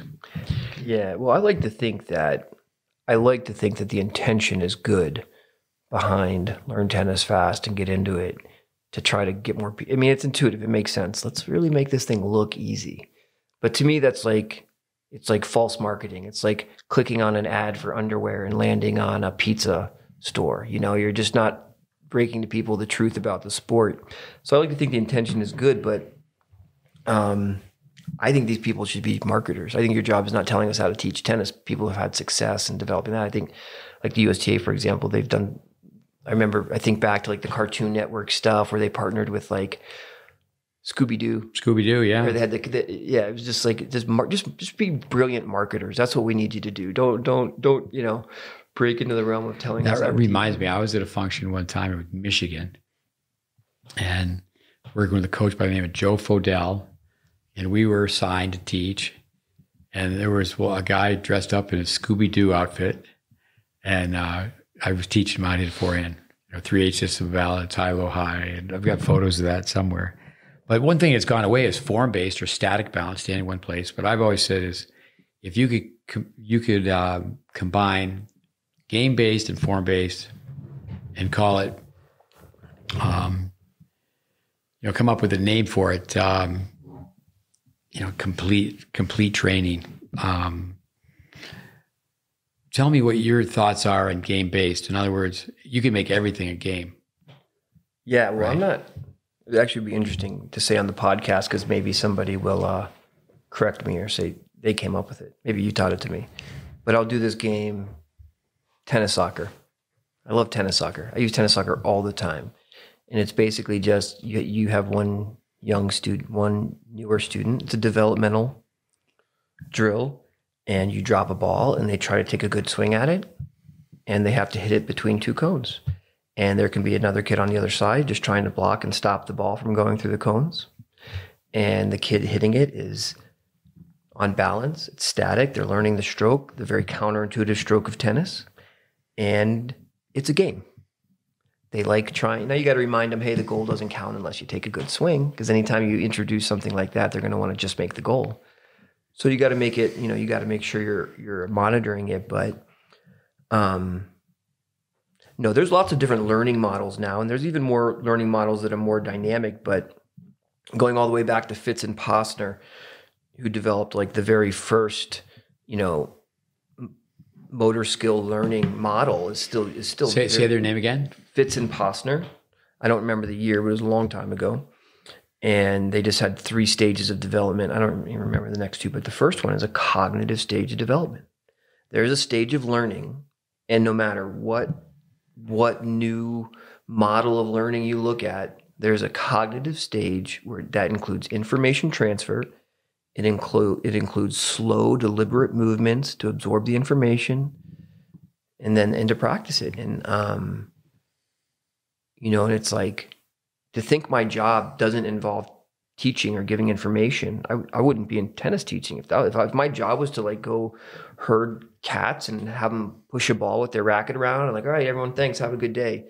Like, who would get into a tennis industry? Who would make a profession of it? Not that I pride myself in being informative. I don't want...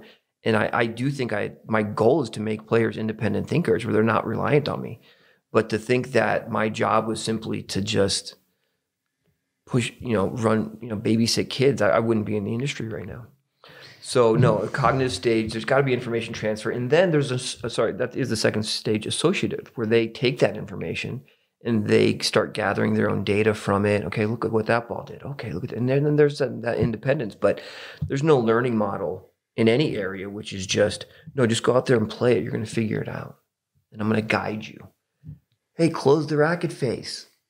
Like you show me one player, and I'm sure there is one player, but I haven't met any super successful developmental coaches that have been able to consistently make players. And that's what I always say about the HCC thing that I was able to be a part of. I mean, every single one of those kids that had goals and wanted to go on played college tennis. maybe not at UCLA, maybe at not, Florida State, but they all got good enough. And I don't care if they were talented, what their situation was. Late starters. And I think that's what's important about teaching properly. It isn't, and Vic used to say this, he used to go to programs and people used to want to show him his best kids. He's like, I don't want to see your best kids. I want to see your worst kids. Right. Take me to the backcourt. Show me the kids that the water fountain hits them in the forehead. That's what I want. The ice cream in the forehead, right? Yeah. Yeah. Senior moment. GreatBase, form-based equals principle-based. That's what I've said for years.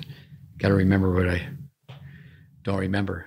Quick Start. The USDA at one point, they dropped the name Quick Start.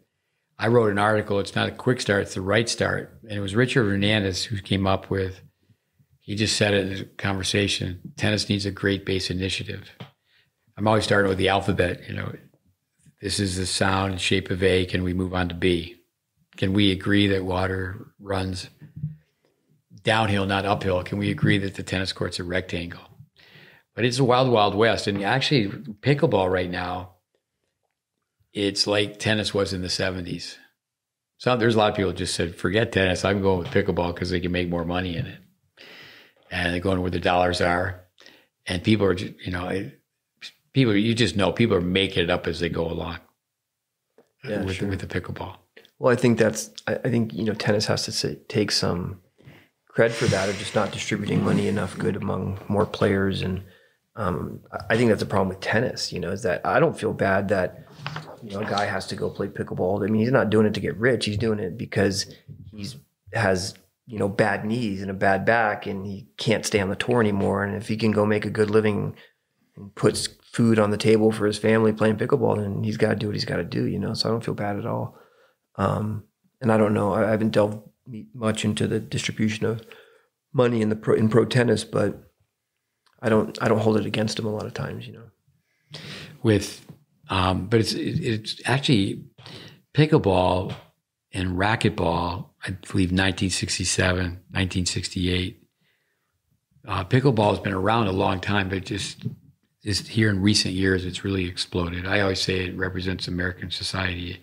It is easy, but no, there are a lot of people going to see the orthopedic surgeon now because weekend warriors, they don't want to belittle pickleball. If anybody's playing it at a high level, if you watch it, it is a sport. People say, well, pickleball is a game, but by most people, perhaps it's a game, but there's athletes playing pickleball. And I think it's great, but I just think that we blew it in tennis. The word United States Tennis Association, the Professional Tennis Registry used to be the United, just like the United Professional, the USPTA. But we have to unite. If a third of the courts already have pickleball lines on them, a third of the tennis courts in America, I understand now there's high school teams that have pickleball. Pretty soon people get a pickleball scholarship, but we simply have to get better. I think it's one thing too. It's just like having all these foreign players come over here to play college tennis. We just have to get better. I don't think it's a matter of turning away foreign players to come here and play, but we just have to do a better job with, 3 words that would really help in tennis would be education, education, education. Yeah, 110%. I think, like I said, I don't think it has to be the most popular sport in the world, but I think if people truly knew what it was about, the people who like a challenge and love lifetime learning and love a great sport, a great lifetime sport, will still find it, and they're still good. That's why it won't ever go away. Well, I think the thing about hitting against a wall, it'd be great if that wall could be scaled down and it could be indoor, outdoor, everywhere. Because really, you shouldn't have to say, well, I've got to go buy equipment. I've got to go, my parents have to pay an initiation fee, a membership fee, to just simply get started. Back in the 70s, there were so many people that would just play tennis because a tiebreaker put it on TV and it just exploded. And there was transfer athletes. People would play basketball really well. They'd pick up tennis. But back in the day, it was, for years and years, it was so unfair for women. But all the American boys, in the fall, they'd get tough by playing football. The wintertime, they'd become athletes by playing. They'd have great dexterity with their feet, combined with their hands to play basketball. But in baseball, hitting and pitching, catching, throwing. So that turns into a service motion. But then the hand-eye, it's not easy to hit a baseball. So you'd have all these athletes and say, just go play tennis. But people do when you comment on this, people can get lessoned out and get programmed out. How to get people to just go play. Yeah, no, I think that's, it's all connected. I think coaches like that. Some coaches like that people are dependent on them.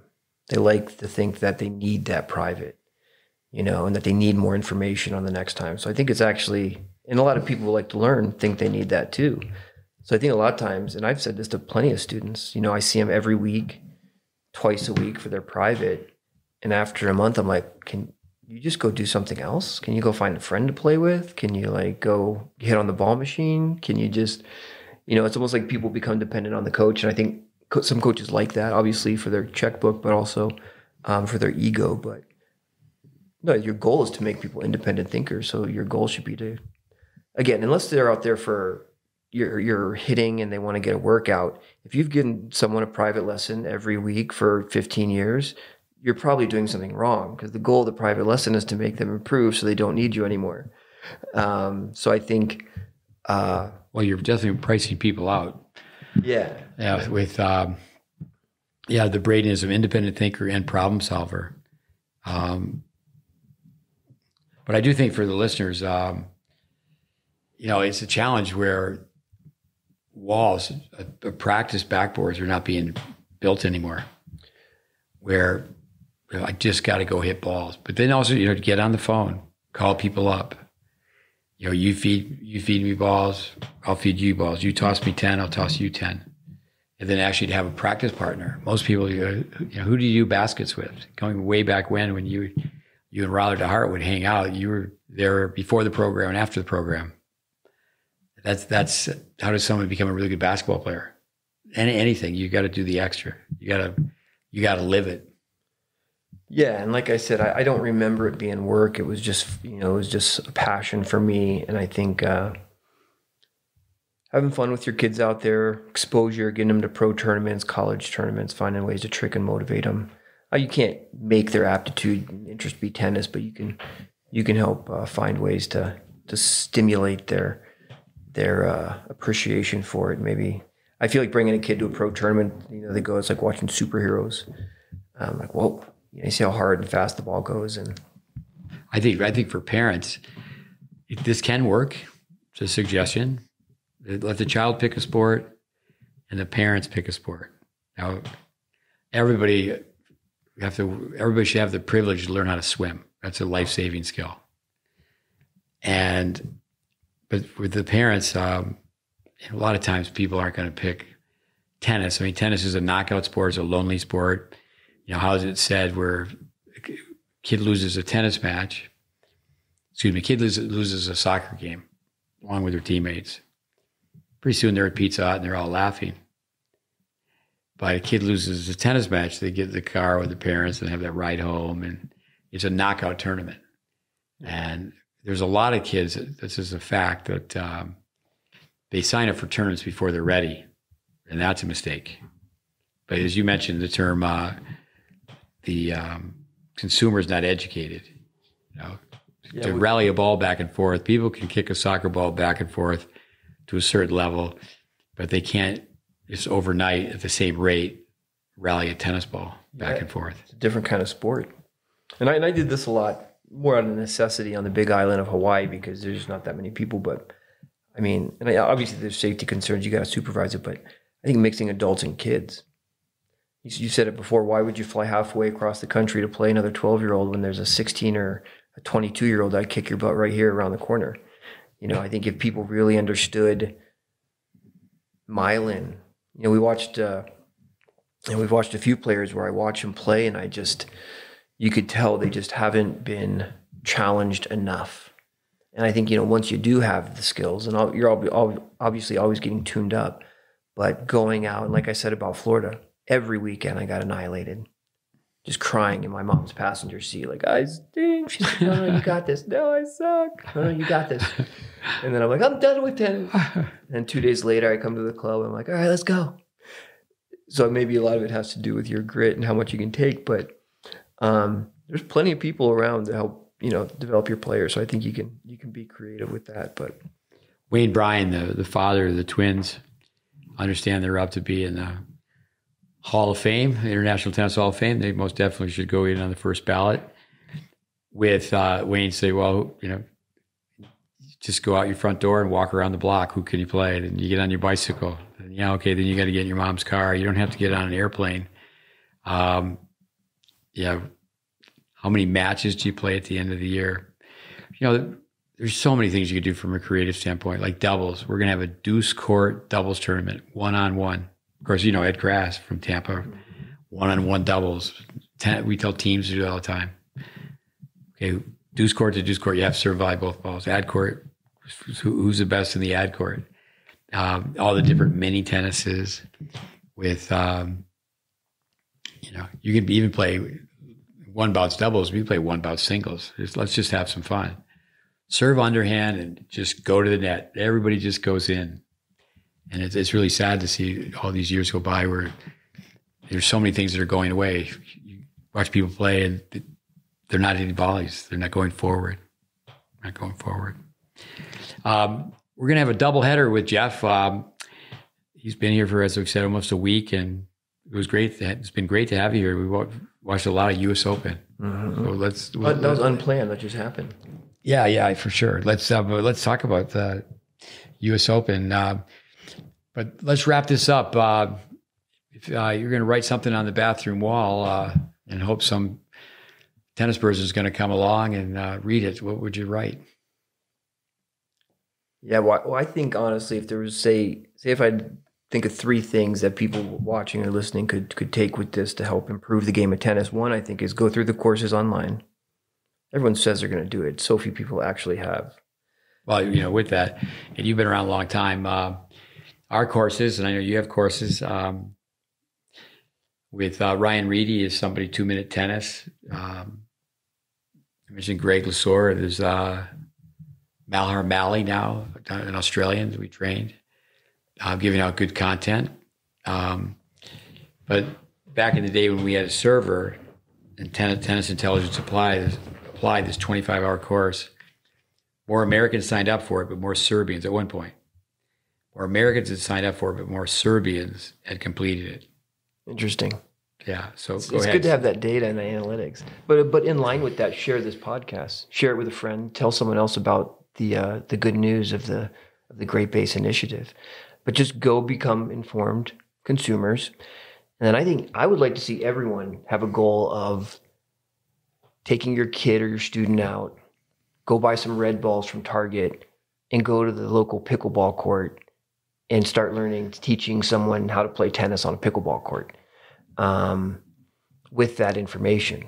And it's kind of a jab at pickleball. You take the courts back, but I genuinely believe it's an opportunity for tennis because I think those courts are great for teaching 10 and under tennis on. And for sure. And it doesn't have to be an exact. Give me a foam ball. I love foam balls. I like foam balls too. Yeah. They're not so good in the wind, but we had Spencer Johnson. I know you and I watched Spencer play a match earlier today. He's playing at UCLA. It's a great story. He was on a mission with the Mormon Church for 2 years.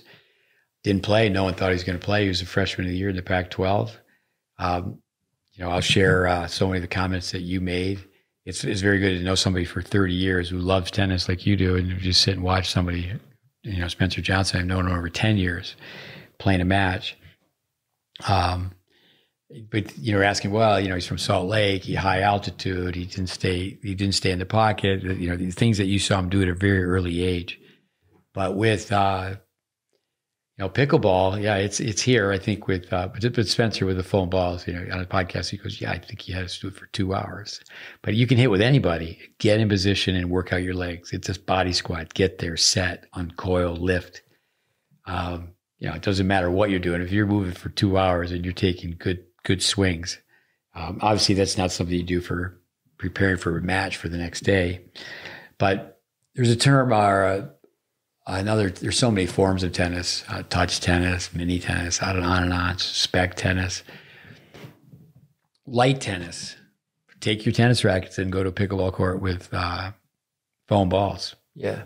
And you could use full strokes. Yeah. No, right now I'm visualizing a dad taking his 4-year-old out to the court with real tennis balls and like a full-size racket. And the kid like hits him in the eye or something and he curses and then they go home and they have like traumatic experience and they're trying to heal, you know? So that's why I think the pickleball courts are an opportunity. It's a built-in 10 and under tennis right there. It's everywhere now. And I mean, before they had those courts, but it's just more courts now for opportunities to introduce people to the sport. Even if you didn't love baseball back in my day, I'm an old guy, you end up playing catch with your uncle. But it's, here's my glove, throw it right to me. You were just standing in one place, working on catching and throwing. And we always tell people, can you play in a driveway? So you got two. Content, what else? Well, I think the very most important thing we can all do to save our sport of tennis is to go subscribe to my YouTube channel, Jeff Lewis Tennis. Say that again? Jeff Lewis Tennis. If you could please subscribe, share, like, comment. Thank you. It's interesting though to save. I think certainly with tennis, it's booming in other parts of the world, and tennis is never going to go away. But I would take a guess that it was, 92, 87. But Sports Illustrated came out, and it was an orange cover. I don't think it was necessarily because it was like the Roland Garros clay, but it was just a picture of a tennis ball, and the title was "Is Tennis Dying?" Maybe it was "Is Tennis Dead?" No, it was "Is Tennis Dying?" With Vic Braden, for Vic Braden, I had so many students. I know you met many of the people at the reunion at the Kramer Club in LA that had worked for Vic in Germany, Switzerland,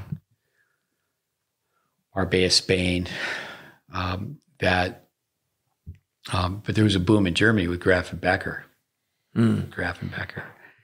And, certainly we were with the rock and roll of tennis, with McEnroe, and just in this country, McEnroe and Connors, the mystique of Borg. I think Joel Trucker, I don't know exactly how he breaks it down, but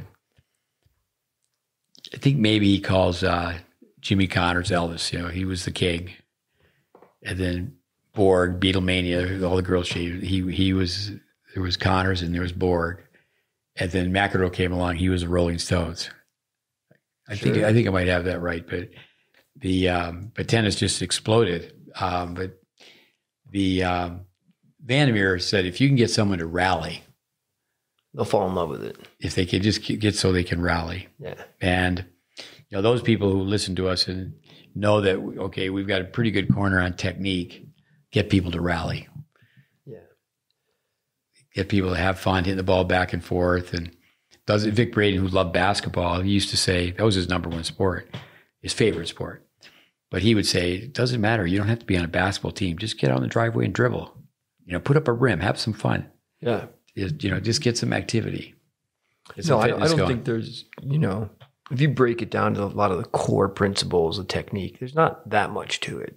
But you got to learn it, and it's counterintuitive, and you're not going to figure it out on your own, most likely. But then there's that fighting ignorance is that, people come to you. The reason we make videos, they're very verbose, to cut out the verbiage and just go with vision. The word picture method is, kids have, someone's coming to you and they've been told X, Y, and Z, but okay, we're going to tell you ABC. Yeah, strings have to go towards the target. Yeah, that's unfortunate. And I always am reminding kids all the time, be respectful, but they're not going to complain if you hit your volley correctly. Trust me, if you're hitting it crisp, they might say something, but they don't mean it. They want you to keep hitting it like that. But be respectful. You're not going to say, hey, such and such told me like this. You don't know what you're talking about. Like, don't say that. Just do this. Or I'll tell them, hey, look, here's what I think. Here's why I think you should do this. Here's the logic behind it. Try both. See which one works better for you. No, it's great to have you visit. It's great to have you on the podcast. With you showing up and observing, filming, teaching, being so much part of what we do, or what we've been doing the last week, it's not much different than what we were doing back, 30 years ago when I first met you. Yeah, correct. Because if it works, it works. No, I don't necessarily come here to get new information. I come here to get recharged from Steve Smith. Anytime I feel my energy getting a little low, I just go pay a visit. I'm jacked up for the next 7 years. But no, one thing we're interested in all the discussions. It'd be great if you could wave a magic wand with everything you have accumulated knowledge-wise. Have a school. Now with traditional scheduling, you can have non-traditional scheduling. Think outside of the box with that. But I tell people all the time. I say, well, now I think I'm trained. Like, even though these positions don't exist, elementary school for K through 6, I'm going to be the athletic director. And every kid can have good running mechanics. Every kid can learn how to throw a ball properly. Kids got to learn how to catch today. That's going away. But I know nothing about golf, but to have people just have golf swings and tennis swings where they end up on balance. Kids, can they dribble a basketball? Because those early, dribble a soccer ball in those early ages, it doesn't need to be where they have a uniform and, mom and dad are on the sidelines with, like, say, at a soccer game with their Starbucks and they're, screaming for the score. They've got to have fun, but at the same time, it has to be creative where they're learning skills. 100%. Lewis, wave goodbye to the camera. Yeah, Steve, thanks for the opportunity. It's 10:23 p.m. Can I go to bed? No. You sound like Mike McLaughlin was on a couple of weeks ago. No, but that just lets you know. Give me the fist at 10:23. That's early. We got to do this again tomorrow. But no. Love of the game. Lewis, you're a good man. Adios, amigos. Podcast in the books.